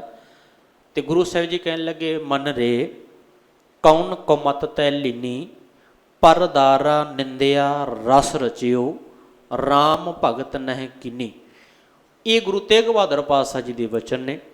ਗੁਰੂ ਤੇਗ ਬਹਾਦਰ ਪਾਤਸ਼ਾਹ ਜੀ ਕਹਿਣ ਲੱਗੇ, ਮੇਰੇ ਮਨਾ ਤੂੰ ਕਹਿੰਦੇ ਕਿਹੜੇ ਰਸਾਂ ਦੇ ਵਿੱਚ ਖਚਤ ਹੋ ਗਏ ਆ? ਰਸਾਂ 'ਚ ਖਚਤ ਹੋ ਗਏ ਆ। ਪਰਦਾਰਾ, ਪਰਦਾਰਾ ਦਾ ਅਰਥ ਹੁੰਦਾ ਪਰਾਏ ਤਨ ਨੂੰ ਤੱਕਣਾ। ਪਰਦਾਰਾ ਨਿੰਦਿਆ, ਨਿੰਦਿਆ ਦੇ ਵਿੱਚ, ਚੁਗਲੀਆਂ ਦੇ ਵਿੱਚ, ਫਰੇਕਾਂ ਦੇ ਵਿੱਚ, ਝੂਠ ਦੇ ਵਿੱਚ, ਮੁਕਾਰ ਦੇ ਵਿੱਚ, ਈਰਖਾ ਵਿੱਚ, ਦਵੈਸ ਭਾਵਨਾ ਦੇ ਵਿੱਚ, ਇਹ ਸਾਰੇ ਰਸ ਨੇ। ਹੁਣ ਸਤਿਗੁਰੂ ਜੀ ਕਹਿੰਦੇ ਪਏ ਨੇ, ਮੇਰੇ ਮਨਾ ਤੂੰ ਆਹ ਕਿਹੜੇ ਰਸਾਂ ਦੇ ਵਿੱਚ ਖਚਤ ਹੋ ਗਏ ਆ? ਤੇ ਆਹ ਰਸਾਂ ਦੇ ਵਿੱਚ ਤੂੰ ਖਚਤ ਹੋ ਕਰਕੇ ਕਹਿੰਦੇ ਉਸ ਰਾਮ ਦੀ ਬੰਦਗੀ ਨਹੀਂ ਕੀਤੀ ਤੇ ਉਹਦੀ ਤੂੰ ਵਡਿਆਈ ਨਹੀਂ ਕਰਦਾ ਪਿਆ, ਉਹਦਾ ਨਾਮ ਨਹੀਂ ਜਪਦਾ ਪਿਆ। ਇੱਥੇ ਨਾਲ ਹੀ ਰਸਾਂ ਦੀ ਗੱਲ ਇੱਕ ਜ਼ਿਕਰ ਹੋਰ ਕਰਦੇ ਹਾਂ, ਜਿੱਥੇ ਭਾਈ ਗੁਰਦਾਸ ਜੀ ਜ਼ਿਕਰ ਕਰਦੇ ਪਏ ਨੇ। ਜਦੋਂ ਰਸਾਂ ਦੀ ਗੱਲ ਆਉਂਦੀ ਹੈ ਤੇ ਉਹਨਾਂ ਦੀ ਪੌੜੀ ਪੜ੍ਹਨੀ ਬੜੀ ਬਾਵਜ ਹੈ। ਤੇ ਉਹ ਭਾਈ ਗੁਰਦਾਸ ਜੀ ਆਪਣੀ ਵਾਰ ਦੇ ਅੰਦਰ ਸਾਨੂੰ ਜ਼ਿਕਰ ਕਰਕੇ ਸਮਝਾਉਂਦੇ ਨੇ। ਕਹਿਣ ਲੱਗੇ, ਸਭ ਤੋਂ ਵੱਡਾ ਰਸ ਹੈ ਮਨੁੱਖ ਨੂੰ ਵੇਖਣ ਦਾ। ਵੇਖਣ ਦਾ ਰਸ ਹੈ। ਅੱਖਾਂ ਦੇ ਨਾਲ ਅਸੀਂ ਰੰਗ ਤਮਾਸ਼ਿਆਂ ਨੂੰ ਵੇਖਦੇ ਹਾਂ, ਦੁਨੀਆ ਦੇ ਤਮਾਸ਼ਿਆਂ ਨੂੰ ਵੇਖਦੇ ਪਏ। ਅੱਜ ਵੀ ਦੇਖੋ ਦੁਨੀਆ ਦਾ ਹਾਲ ਕੀ ਹੋ ਰਿਹਾ। ਦੁਨੀਆ ਅੱਜ ਤਰਾਹ ਤਰਾਹ ਕਰਕੇ ਉੱਠੀ ਪਈ ਹੈ। ਦੁਨੀਆ ਅੱਜ ਬਿਲਕਦੀ ਪਈ ਹੈ। ਅੱਜ ਕਿਹੜਾ ਪਿੰਡ ਹੈ, ਕਿਹੜੇ ਪਿੰਡ ਦੇ ਵਿੱਚੋਂ ਅੱਜ ਲੋਥ ਨਹੀਂ ਉੱਠਦੀ ਪਈ? ਅੱਜ ਉਹ ਕਿਹੜਾ ਪਿੰਡ ਹੈ ਜਿਹੜੇ ਘਰ ਦੇ ਵਿੱਚ ਅੱਜ ਅਰਥੀ ਨਹੀਂ ਉੱਠਦੀ ਪਈ? ਹਰ ਇੱਕ ਘਰਾਂ ਦੇ ਵਿੱਚੋਂ ਅੱਜ ਅਰਥੀਆਂ ਉੱਠਦੀਆਂ ਪਈਆਂ। ਹਜੇ ਤਾਂ ਸਮਾਂ ਕੁਝ ਵੀ ਨਹੀਂ ਹੈ। ਯਾਦ ਰੱਖਿਓ, ਸਤਿਗੁਰੂ ਜੀ ਆਪਣੀ ਬਾਣੀ ਸਾਨੂੰ ਸਮਝਾਉਂਦੇ ਪਏ ਨੇ, ਕਹਿੰਦੇ ਪਾਪੀ ਪਾਪ ਕਮਾਉਂਦੇ ਕਰਦੇ ਹਾਏ ਹਾਏ। ਤੇ ਦੁਨੀਆ ਦੇ ਲੋਕ ਹਜੇ ਤਾਂ ਹਾਏ ਹਾਏ ਥੋੜ੍ਹਾ ਕਰਦੇ ਨੇ ਤੇ ਹਜੇ ਤਾਂ ਹੋਰ ਕਰਨਾ ਬਾਵਜ ਪਿਆ। ਕਿਉਂ? ਮੈਂ ਜ਼ਿਕਰ ਇਸ ਕਰਕੇ ਸਾਂਝਾ ਪਿਆ, ਸੱਚ ਜਾਣਿਓ ਗੁਰੂ ਸਰੋ। ਤੇ ਅਸੀਂ ਤਾਂ ਉਸ ਅਕਾਲ ਪੁਰਖ ਵਾਹਿਗੁਰੂ ਨੂੰ ਟਿੱਚ ਸਮਝਣਾ ਸ਼ੁਰੂ ਕੀਤਾ ਹੋਇਆ। ਅਸੀਂ ਕਦੇ ਉਸ ਅਕਾਲ ਪੁਰਖ ਵਾਹਿਗੁਰੂ ਦੀ ਕਦਰ ਨਹੀਂ ਕੀਤੀ। ਅਸੀਂ ਤਾਂ ਇੱਦਾਂ ਹੀ ਸੋਚਦੇ ਪਿਆ ਵੀ ਕਿਹੜਾ ਅਕਾਲ ਪੁਰਖ, ਕਿਹੜਾ ਪਰਮਾਤਮਾ ਹੈ, ਤਾਂ ਐਵੇਂ ਹੀ ਸੋਚਿਆ ਪਿਆ। ਇਹ ਗੱਲ ਯਾਦ ਰੱਖੋ, ਅਸੀਂ ਜਿੰਨੀ ਖਲਵਾੜ ਅਸੀਂ ਅੱਜ ਕੁਦਰਤ ਦੇ ਨਾਲ ਕਰਨੀ ਸ਼ੁਰੂ ਕੀਤੀ, ਉਨੀ ਕੁਦਰਤ ਹੀ ਸਾਨੂੰ ਅੱਜ ਰੰਗ ਵਿਖਾਉਂਦੀ ਪਈ ਹੈ। ਇਹ ਸਾਰੇ ਵਾਇਰਸ ਕਿਤੇ ਬਾਹਰੋਂ ਨਹੀਂ ਆਏ। ਬੰਦਾ ਸੋਚਦਾ ਪਿਆ ਵਾਇਰਸਾਂ ਨੂੰ ਪੈਦਾ ਕੀਤਾ ਗਿਆ ਜੀ, ਇਹ ਇੱਦਾਂ ਹੋ ਗਿਆ ਜੀ। ਬਿਮਾਰੀਆਂ ਤਾਂ ਪਹਿਲਾਂ ਵੀ ਸੀ ਤੇ ਅੱਜ ਦੀਆਂ ਬਿਮਾਰੀਆਂ ਕੋਈ ਬਹੁਤੀਆਂ ਨਹੀਂ। ਬੁਖਾਰ ਤਾਂ ਪਹਿਲਾਂ ਵੀ ਹੁੰਦਾ ਪਿਆ ਸੀ ਤੇ ਬੁਖਾਰ ਅੱਜ ਵੀ ਹੁੰਦਾ ਪਿਆ। ਪਹਿਲਾਂ ਬੁਖਾਰ ਜਿਹੜਾ ਸੀ, ਬੰਦਾ ਟੈਬਲੇਟ ਲੈਂਦਾ ਕੋਈ ਨਹੀਂ ਸੀ ਤੇ ਥੋੜ੍ਹਾ ਜਿਹਾ ਕਹਿੰਦੇ ਵੀ ਚਲੋ ਇੱਕ ਭਾਈ ਥੋੜ੍ਹੀ ਜਿਹੀ ਗਰਮ ਜਿਹੀ ਚਾਹ ਪੀ ਲਓ ਤੇ ਚਾਹ ਪੀ ਕੇ ਗਰਮੈਸ਼ ਲੈ ਲਓ, ਮੁੜਕਾ ਲੈ ਲਓ ਤੇ ਬੁਖਾਰ ਉਤਰ ਜਾਂਦਾ। ਤੇ ਅੱਜ ਕੀ ਹੈ? ਅੱਜ ਬੰਦਾ ਬੇਸਕ ਦੀ ਜਿੰਨੀਆਂ ਮਰਜ਼ੀ ਗੋਲੀਆਂ ਲੈ ਲਵੇ, ਟੀਕੇ ਮਰਜ਼ੀ ਜਿੰਨੇ ਮਰਜ਼ੀ ਲਵਾ ਲਏ, ਪਰ ਸੱਚ ਨੂੰ ਬੁਖਾਰ ਫਿਰ ਵੀ ਜਾਂਦਾ ਕੋਈ ਨਹੀਂ ਪਿਆ। ਇਹਦਾ ਕਾਰਨ ਕੀ ਹੈ? ਕਾਰਨ ਇਹਦਾ ਕੋਈ ਬਹੁਤਾ ਨਹੀਂ ਹੈ। ਸੌਖਾ ਜਿਹਾ ਤਰੀਕੇ ਨਾਲ ਸਮਝਣ ਦਾ ਯਤਨ ਕਰੋ। ਮੈਂ ਜ਼ਿਕਰ ਕਰਦਾ ਬਸ ਸਮਾਂ ਬੜਾ ਸੀਮਤ ਹੈ। ਸਾਡਾ ਜਿਹੜਾ ਇਮਿਊਨਿਟੀ ਸਿਸਟਮ ਆ ਨਾ ਸਾਡਾ, ਤੇ ਉਹ ਬਿਲਕੁਲ ਕਮਜ਼ੋਰ ਹੋ ਚੁੱਕਿਆ। ਅਸੀਂ ਬਿਲਕੁਲ ਕਮਜ਼ੋਰ ਹੋ ਚੁੱਕੇ ਹਾਂ। ਉਹਦਾ ਕਾਰਨ ਕੀ? ਮੈਂ ਅੱਜ ਜ਼ਿਕਰ ਕੀਤਾ ਸੀ, ਅੱਜ ਮੇਰਾ ਪ੍ਰੋਗਰਾਮ ਸੀਗਾ ਪਿੰਡ ਜੋਗੇ ਵਿਖੇ, ਉੱਥੇ ਵੀ ਮੈਂ ਇੱਕ ਜ਼ਿਕਰ ਕੀਤਾ। ਮੈਂ ਆਖਿਆ ਵੀ ਆਪਾਂ ਦੂਸਰੇ ਨੂੰ ਦੋਸ਼ ਦੇਣ ਤੋਂ ਪਹਿਲਾਂ ਗੁਰੂ ਸਾਹਿਬ ਜੀ ਦੀ ਪ੍ਰਮਾਣ ਆਪਾਂ ਜ਼ਰੂਰ ਪੜ੍ਹ ਲਿਆ ਕਰੀਏ। ਸਤਿਗੁਰੂ ਜੀ ਆਪਣੀ ਬਾਣੀ ਸਾਨੂੰ ਸਮਝਾਉਂਦੇ ਨੇ, ਦੱਦਾ ਦੋਸ਼ ਨਾ ਦਈ ਕਿਸੇ, ਦੋਸ਼ ਕਰਮਿਆ ਆਪਣਿਆ, ਜੋ ਮੈਂ ਕੀਆ ਸੋ ਮੈਂ ਪਾਇਆ, ਦੋਸ਼ ਨਾ ਦੀਜੈ ਅਵਰ ਜਣਾ। ਸਤਿਗੁਰੂ ਜੀ ਕਹਿਣ ਲੱਗੇ, ਜਿਹੜੀਆਂ ਅੱਜ ਤੂੰ ਆਹ ਮੁਸ਼ਕਲਾਂ ਦਾ ਸਾਹਮਣਾ ਕਰਦਾ ਪਿਆ, ਭਲਿਆ ਦੂਜੇ ਨੂੰ ਦੋਸ਼ ਨਾ ਦੇਈ, ਤੇ ਇਹ ਤੂੰ ਆਪਣੇ ਪੈਰ ਕੁਹਾੜਾ ਆਪ ਖੁਦ ਮਾਰਿਆ ਹੋਇਆ। ਇਹ ਗਲਤੀਆਂ ਤੇਰੀਆਂ ਨੇ, ਕਿਸੇ ਦੀਆਂ ਨਹੀਂ। ਵਾਤਾਵਰਨ ਦੂਸ਼ਿਤ ਅਸੀਂ ਕੀਤਾ, ਪਾਣੀ ਦੂਸ਼ਿਤ ਅਸੀਂ ਕੀਤਾ, ਧਰਤੀ ਨੂੰ ਤਬਾਹ ਕਰਕੇ ਅਸੀਂ ਰੱਖ ਦਿੱਤਾ। ਅੱਜ ਲੈ ਯੂਰੀਆ ਦੇ ਯੂਰੀਏ ਤੋਂ ਬਿਨਾਂ ਅਸੀਂ ਅੱਜ ਫਸਲਾਂ ਪੈਦਾ ਨਹੀਂ ਕਰਦੇ ਪਏ। ਸੱਚ ਜਾਣੋ, ਅੱਜ ਪਾਣੀ ਗੰਧਲਾ ਕਰਕੇ, ਅੱਜ ਪਾਣੀ ਦੀ ਸੰਭਾਲ ਅਸੀਂ ਕੋਈ ਨਹੀਂ ਕਰਦੇ, ਪਾਣੀ ਨੂੰ ਖਰਾਬ ਕਰਕੇ ਅਸੀਂ ਰੱਖ ਦਿੱਤਾ। ਆਕਸੀਜਨ ਜਿਹੜੀ ਸੀਗੀ ਦਰਖਤਾਂ ਨੂੰ ਕੱਟ ਕੇ ਵਾਤਾਵਰਨ ਨੂੰ ਬੰਦਾ ਕਹਿੰਦਾ ਕੋਈ ਗੱਲ ਨਹੀਂ ਲਾ ਦਿਓ, ਅੱਗਾਂ ਕੋਈ ਫਰਕ ਨਹੀਂ ਪੈਣ ਲੱਗਿਆ। ਸੱਚ ਜਾਣੋ, ਜਿੰਨੇ ਜ਼ਿੰਮੇਵਾਰ ਅਸੀਂ ਆਪ ਖੁਦ ਹਾਂ ਤੇ ਅਸੀਂ ਦੂਸਰੇ ਨੂੰ ਕਹਿਣਾ ਸ਼ੁਰੂ ਕੀਤਾ ਹੋਇਆ। ਮੈਂ ਨਹੀਂ ਕਹਿ ਰਿਹਾ, ਗੁਰੂ ਜੀ ਕਹਿੰਦੇ ਦੱਦਾ ਦੋਸ਼ ਨਾ ਦਊ ਕਿਸੇ, ਦੋਸਤ ਕਰਮਿਆ ਆਪਣਾ, ਜੋ ਮੈਂ ਕੀਆ ਸੋ ਮੈਂ ਪਾਇਆ, ਦੋਸ਼ ਨਾ ਦੀਜੇ ਅਵਰ ਜਣਾ। ਜੋ ਤੂੰ ਕੀਤਾ ਤੇ ਭੁਗਤਦਾ ਵੀ ਤੂੰ ਹੀ ਪਿਆ ਹੈ। ਇੱਥੇ ਮੈਂ ਜ਼ਿਕਰ ਕਰਦਾ ਪਿਆ, ਪਹਿਲਾ ਸਮਾਂ ਸੀ, ਪੁਰਾਣੇ ਬਜ਼ੁਰਗ ਬੈਠੇ ਆ, ਤੁਹਾਨੂੰ ਸਾਰਿਆਂ ਨੂੰ ਪਤਾ, ਬਜ਼ੁਰਗ ਜਿਹੜੇ ਬੈਠੇ ਤੇ ਉਹਨਾਂ ਨੂੰ ਪਤਾ ਪਹਿਲਾਂ ਦੀਆਂ ਖੁਰਾਕਾਂ ਦੇ ਵਿੱਚ ਤੇ ਹੁਣ ਦੀਆਂ ਖੁਰਾਕਾਂ 'ਤੇ ਜ਼ਮੀਨ ਸਮਾਨ ਦਾ ਫਰਕ ਹੈ। ਪਹਿਲਾਂ ਤੁਸੀਂ ਬਦਲਵੀਂ ਖੁਰਾਕ ਖਾਂਦੇ ਸੀਗੇ, ਕਦੇ ਛੋਲਿਆਂ ਦੀ ਰੋਟੀ, ਕਦੇ ਮੱਕੀ ਦੀ ਰੋਟੀ, ਕਦੇ ਬਾਜਰੇ ਦੀ ਰੋਟੀ। ਹੁਣ ਤਾਂ ਧੜਾ ਅਸੀਂ ਕਣਕ ਦੀ ਰੋਟੀ ਖਾਂਦੇ, ਤੇ ਉਹ ਵੀ ਨਿਰੀ ਜ਼ਹਿਰ ਹੈ। ਜੂਰੀ ਤੋਂ ਬਿਨਾਂ ਅਸੀਂ ਕਣਕ ਪੈਦਾ ਕਰਦੇ ਕੋਈ ਨਹੀਂ ਹੈ। ਸੱਚ ਜਾਣਿਓ, ਇੱਥੇ ਵੀ ਬਸ ਨਹੀਂ, ਅਸੀਂ ਆਪਣੇ ਘਰਾਂ 'ਚ ਡੰਗਰ ਪਸ਼ੂ ਰੱਖਿਆ, ਜਿਹੜੇ ਉਹਨਾਂ ਨੂੰ ਪੱਠੇ ਪਾਉਣੇ ਆ, ਕੱਖ ਪਾਉਣੇ ਆ, ਉਹ ਵੀ ਯੂਰੀਏ ਵਾਲੇ। ਸੱਚ ਜਾਣਿਓ, ਜਦੋਂ ਉਹਨਾਂ ਦੁੱਧ ਚੋਣਾ ਹੋਵੇ ਤਾਂ ਉਹ ਵੀ ਟੀਕੇ ਲਾ ਕੇ ਚੋਣਾ ਪੈਂਦਾ। ਤਾਂ ਕਹਿੰਦੇ ਜੀ ਵੱਧ ਦੁੱਧ ਦੋ ਡੈਰੀ 'ਚ ਪਾ ਦਿਆਂਗੇ, ਨਾਲੇ ਘਰੇ ਰੱਖ ਲਵਾਂਗੇ। ਹੈ ਜ਼ਹਿਰ ਹੀ ਹੈ, ਨਾਲੇ ਅਸੀਂ ਜ਼ਹਿਰ ਵੇਚੀ, ਨਾਲੇ ਜ਼ਹਿਰ ਆਪਣੇ ਘਰ ਦੇ ਵਿੱਚ ਰੱਖੀ। ਇਹ ਜੇ ਜ਼ਿੰਮੇਵਾਰ ਕੌਣ ਹੈ, ਇਹਨੂੰ ਸਮਝੇਗਾ ਕੌਣ? ਇਹ ਅਸੀਂ ਕਿਸੇ ਨੂੰ ਦੂਜੇ ਨੂੰ ਬਲੇਮ ਨਾ ਕਰੀਏ, ਇਹ ਬਲੇਮ ਅਸੀਂ ਆਪਣੇ ਆਪ ਖੁਦ ਸਿਰ 'ਤੇ ਲਈਏ, ਕਿਉਂਕਿ ਅਸੀਂ ਆਪ ਖੁਦ ਜ਼ਿੰਮੇਵਾਰ ਹਾਂ ਇਹਨਾਂ ਚੀਜ਼ਾਂ ਦੇ। ਫਸਲਾਂ ਪੈਦਾ ਕੋਈ ਹੋਰ ਨਹੀਂ ਕਰਦਾ, ਅਸੀਂ ਆਪ ਖੁਦ ਕਰਦੇ ਪਏ ਹਾਂ। ਸਬਜ਼ੀਆਂ ਭਾਜੀਆਂ ਪੈਦਾ ਕੋਈ ਹੋਰ ਨਹੀਂ ਕਰਦਾ, ਅਸੀਂ ਆਪ ਹੀ ਖੁਦ ਕਰਦੇ ਪਏ ਹਾਂ। ਆਪਣੇ ਖੇਤਾਂ ਦੇ ਵਿੱਚ ਉਗਾ ਕਰਕੇ, ਆਪਣੇ ਖੇਤਾਂ 'ਚ ਫਸਲਾਂ ਪੈਦਾ ਕਰਕੇ ਆਪ ਹੀ ਖਾਣੀਆਂ ਨੇ ਅਤੇ ਦੂਸਰਿਆਂ ਨੂੰ ਵੀ ਖਵਾਉਣੀਆਂ ਨੇ। ਅਤੇ ਗੁਰੂ ਸਰੋ ਸੱਚ ਜਾਣੋ, ਅਤੇ ਸਾਨੂੰ ਲਾਲਚ ਪੈਦਾ ਹੋ ਗਿਆ। ਇਸ ਲਾਲਚ ਕਰਕੇ ਸਾਡੀ ਦੁਰਦਸ਼ਾ ਹੁੰਦੀ ਪਈ ਹੈ। ਅੱਜ ਕਿਹਾ ਜਾ ਰਿਹਾ, ਅੱਜ ਵੱਡੇ ਜਿਹੜੇ ਆਯੁਰਵੈਦਿਕ ਡਾਕਟਰ ਨੇ ਨਾ, ਅਤੇ ਉਹ ਸਾਨੂੰ ਅੱਜ ਇਹ ਗੱਲ ਸਮਝਾਉਂਦੇ ਪਏ ਨੇ। ਕਹਿੰਦੇ ਭਲਿਓ ਸਵੇਰ ਦੀ ਕਸਰਤ ਕਰਿਆ ਕਰੋ, ਆਪਣੇ ਖਾਣੇ ਦੇ ਵਿੱਚ ਬਦਲਾਓ ਲੈ ਕੇ ਆਓ। ਕਹਿੰਦੇ ਪਏ ਨੇ, ਕਹਿੰਦੇ ਤੁਸੀਂ ਕੋਧਰੇ ਦੀ ਰੋਟੀ ਖਾਓ, ਕੋਈ ਕਹਿੰਦਾ ਪਿਆ ਤੁਸੀਂ ਹਰੀ ਕੰਗਣੀ ਖਾਓ, ਕੋਈ ਕਹਿੰਦਾ ਪਿਆ ਤੁਸੀਂ ਮੁਕਟੀ ਖਾਓ। ਮੇਰੇ ਖਿਆਲ 'ਚ ਅੱਧਿਆਂ ਦਾ ਨਾਮ ਅੱਜ ਸੁਣੇ ਹੋਣੇ ਵੀ ਕੰਗਣੀ ਕੀ ਹੁੰਦੀ ਹੈ, ਹਰੀ ਮੁਕਟੀ ਕੀ ਹੁੰਦੀ ਹੈ, ਅਤੇ ਕਈਆਂ ਨੇ ਤਾਂ ਹਜੇ ਕੋਧਰਾ ਵੀ ਨਹੀਂ ਦੇਖਿਆ ਹੋਣਾ। ਬਹੁਤੇ ਕਹਿੰਦੇ ਜੀ ਕੋਧਰਾ ਬਾਜਰੇ ਨੂੰ ਕਹਿੰਦੇ ਆ। ਮੈਂ ਕਦੇ ਕਦੇ ਹੈਰਾਨ ਹੋਣਾ ਵੀ ਭਲੇ ਮਾਨਸੋ, ਬਾਜਰਾ ਕੁਝ ਹੋਰ ਹੈ ਅਤੇ ਕੋਧਰਾ ਕੁਝ ਹੋਰ ਹੈ। ਕੋਧਰਾ ਵੱਖਰਾ ਹੈ ਅਤੇ ਬਾਜਰਾ ਵੱਖਰਾ ਹੈ, ਹਰੀ ਕੰਗਣੀ ਵੱਖਰੀ ਹੈ, ਮੁਕਟੀ ਵੱਖਰੀ ਹੈ, ਰਾਗੀ ਦਾ ਆਟਾ ਵੱਖਰਾ ਹੈ। ਕਹਿਣ ਤੋਂ ਮੁਰਾਦ ਇਹ ਹੈ ਵੀ ਅੱਜ ਅਸੀਂ ਇਹਨਾਂ ਖਾਣਿਆਂ ਤੋਂ ਬੜਾ ਦੂਰ ਚਲੇ ਗਏ, ਜਿਹਦੇ ਕਰਕੇ ਸਾਡੇ ਅੰਦਰ ਕਮਜ਼ੋਰੀਆਂ ਆ ਚੁੱਕੀਆਂ। ਅਸੀਂ ਬਿਮਾਰੀਆਂ ਨਾਲ ਸਾਡੀ ਲੜਨ ਦੀ ਸ਼ਕਤੀ ਜਿਹੜੀ ਬਿਲਕੁਲ ਖਤਮ ਹੋ ਚੁੱਕੀ। ਹੁਣ ਬੰਦੇ ਕਹਿੰਦੇ ਜੀ ਵੈਕਸੀਨ ਲਵਾ ਲਓ, ਟੀਕੇ ਲਵਾ ਲਓ। ਕਿਉਂ ਕਿਹਾ ਜਾ ਰਿਹਾ? ਵੈਕਸੀਨ ਕੋਈ ਹੱਲ ਨਹੀਂ ਹੈ। ਇਹ ਮਤ ਸੋਚੀ ਵੀ ਵੈਕਸੀਨ ਲਵਾਉਣ ਦੇ ਨਾਲ ਅਸੀਂ ਕਰੋਨਾ ਤੋਂ ਬਚ ਜਾਵਾਂਗੇ। ਇਹ ਤਾਂ ਇਹਨੇ ਆ ਕੇ ਢਾਉਣਾ ਹੈ, ਢਾ ਲਏਗਾ ਤੁਹਾਨੂੰ, ਢਾਵੇਗਾ, ਬਿਲਕੁਲ ਢਾਏਗਾ। ਇਹਦਾ ਕੋਈ ਹੱਲ ਨਹੀਂ। ਉਹ ਸਿਰਫ ਕੇਵਲ ਤੇ ਕੇਵਲ ਸਰੀਰ ਨੂੰ ਤਾਕਤ ਦੇਣ ਵਾਸਤੇ ਹੈ, ਬਸ ਉਹਨੂੰ ਲੜਨ ਦੀ ਸ਼ਕਤੀ ਦੇਊਗਾ। ਉਹ ਹੋ ਸਕਦਾ ਵੀ ਅੱਧੇ ਨੂੰ ਦੇਵੇ, ਅੱਧੇ ਨੂੰ ਨਾ ਦੇਵੇ, ਉਹਦਾ ਫਰਕ ਨਹੀਂ ਪੈਣ ਲੱਗਿਆ। ਕੋਈ ਟੀਕੇ ਨਾਲ ਕੋਈ ਫਰਕ ਨਹੀਂ ਪੈਣ ਲੱਗਿਆ। ਹਾਂ, ਲਵਾਉਣਾ ਜ਼ਰੂਰੀ ਹੈ ਅਤੇ ਲਵਾ ਲੈਣਾ ਚਾਹੀਦਾ। ਉਹਦੇ ਲਈ ਕੀ ਹੈ ਕਿ ਸਾਨੂੰ ਲੜਨ ਦੀ ਸ਼ਕਤੀ ਮਿਲਦੀ ਹੈ, ਹੋਰ ਕੁਝ ਨਹੀਂ ਹੈ। ਕਹਿਣ ਤੋਂ ਭਾਵ ਵੀ ਅਸੀਂ ਟੀਕਿਆਂ ਲਵਾਉਣ ਦੀ ਬਜਾਏ ਤੇ ਜੇ ਅਸੀਂ ਆਪਣੇ ਖਾਣੇ ਨੂੰ ਚੇਂਜ ਕਰ ਲਈਏ ਨਾ, ਬਦਲ ਲਈਏ, ਤਾਂ ਮੇਰੇ ਖਿਆਲ 'ਚ ਹੋ ਸਕਦਾ ਵੀ ਸਾਡੀ ਉਮਰ ਵੱਧ ਸਕਦੀ ਹੈ, ਹੋ ਸਕਦਾ ਅਸੀਂ ਜਿਉਂਦੇ ਰਹਿ ਸਕਦੇ ਹਾਂ। ਪਰ ਸੱਚ ਵੇਖੋ, ਕਰੇ ਤਾਂ ਕਰੇ ਕੌਣ? ਕਹਿੰਦੇ ਮਤਲਬ ਕਿ ਗੱਲ ਟੱਲੀ ਬੰਨੇ ਕੌਣ? ਕੌਣ ਬੰਨੇਗਾ ਟੱਲੀ ਨੂੰ? ਕਰੇਗਾ ਕੌਣ? ਫਸਲਾਂ ਬੀਜੇਗਾ ਕੌਣ?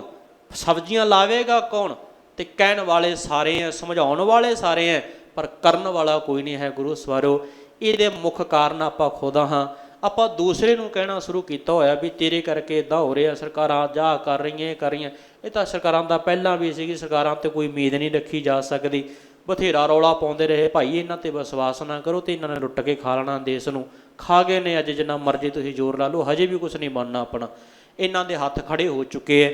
ਮੈਂ ਗੱਲ ਇਸ ਕਰਕੇ ਸਾਂਝੀ ਕੀਤੀ ਵੀ ਅੱਜ ਸਾਡੀ ਦੁਨੀਆ ਦਾ ਬੜਾ ਬੁਰਾ ਹਾਲ ਹੋਇਆ ਪਿਆ, ਅਤੇ ਅੱਜ ਲੋਕ ਧੜਾ ਮਰਦੇ ਪਏ ਨੇ। ਹੌਸਪਿਟਲਾਂ ਦੇ ਵਿੱਚ ਕਿਤੇ ਵੀ ਜਗ੍ਹਾ ਨਹੀਂ ਮਿਲਦੀ ਪਈ। ਤੁਸੀਂ ਕਦੇ ਜਾ ਕਰਕੇ ਦੇਖੋ, ਬੜਾ ਬੁਰਾ ਹਾਲ ਹੋਇਆ ਪਿਆ।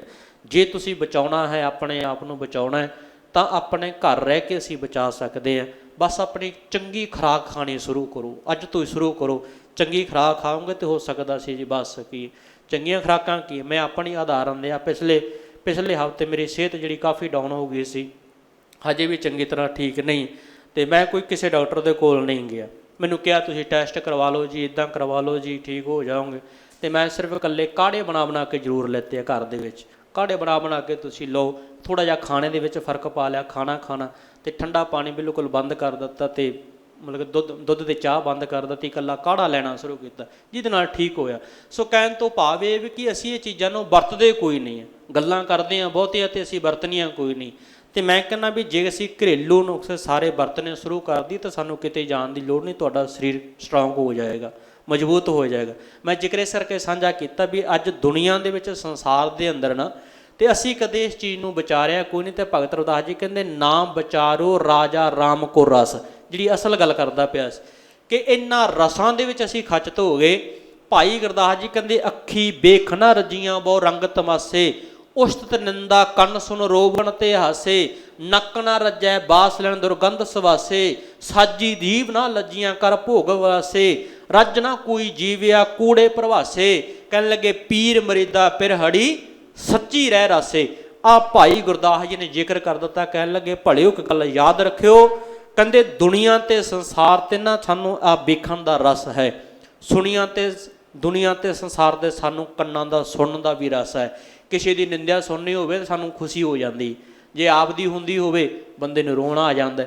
ਕਿਸੇ ਦੀ ਉਸਤਤ ਹੁੰਦੀ ਹੋਵੇ ਬੰਦਾ ਦੁਖੀ ਹੋ ਜਾਂਦਾ, ਆਪਦੀ ਹੁੰਦੀ ਹੋਵੇ ਖੁਸ਼ੀ ਹੋ ਜਾਂਦਾ। ਉਸਤਤ ਨਿੰਦਾ ਕੰਨ ਸੁਣ ਰੋਵਣ ਤੇ ਹਾਸੇ, ਰੋਣ ਲੱਗ ਜਾਂਦਾ ਤੇ ਹੱਸਣ ਲੱਗ ਜਾਂਦਾ। ਭਾਈ ਗੁਰਦਾਸ ਜੀ ਜ਼ਿਕਰ ਕਰਦੇ ਆ, ਕਹਿੰਦੇ ਨੱਕ ਨਾ ਰੱਜੈ ਬਾਸ ਲੈਣ ਦੁਰਗੰਧ ਸਵਾਸੇ, ਬਾਸਨਾ ਦੇ ਨਾਲ ਰੱਜਦੇ ਕੋਈ ਨਹੀਂ ਹਾਂ। ਸਾਦੀ ਜੀਵ ਨਾ ਰੱਜੀਆਂ ਕਰ ਭੋਗ ਬਲਾਸੇ, ਬੰਦਾ ਮਰਨ ਤੇ ਆ ਜਾਊਗਾ ਸੱਚ ਜਾਣੋ ਬੰਦਾ ਜੀਵ ਦਾ ਸਵਾਦ ਨਹੀਂ ਛੱਡਦਾ। ਮੈਂ ਫਿਰ ਜ਼ਿਕਰ ਉਸੇ ਗੱਲ ਤੇ ਫਿਰ ਆ ਜਾ ਕਿ ਖਾਣ ਪੀਣ ਤੇ ਬੰਦਾ ਬਨੇਜ ਨਹੀਂ ਰੱਖਦਾ ਪਿਆ। ਇਹ ਗੱਲ ਯਾਦ ਰੱਖੋ, ਬੰਦਾ ਸੋਚਦਾ ਕੋਈ ਗੱਲ ਨਹੀਂ ਆਪਾਂ ਦਵਾਈ ਲੈ ਲਵਾਂਗੇ ਤੇ ਹੁਣ ਸੱਕ ਸਕਾ ਲਈਏ।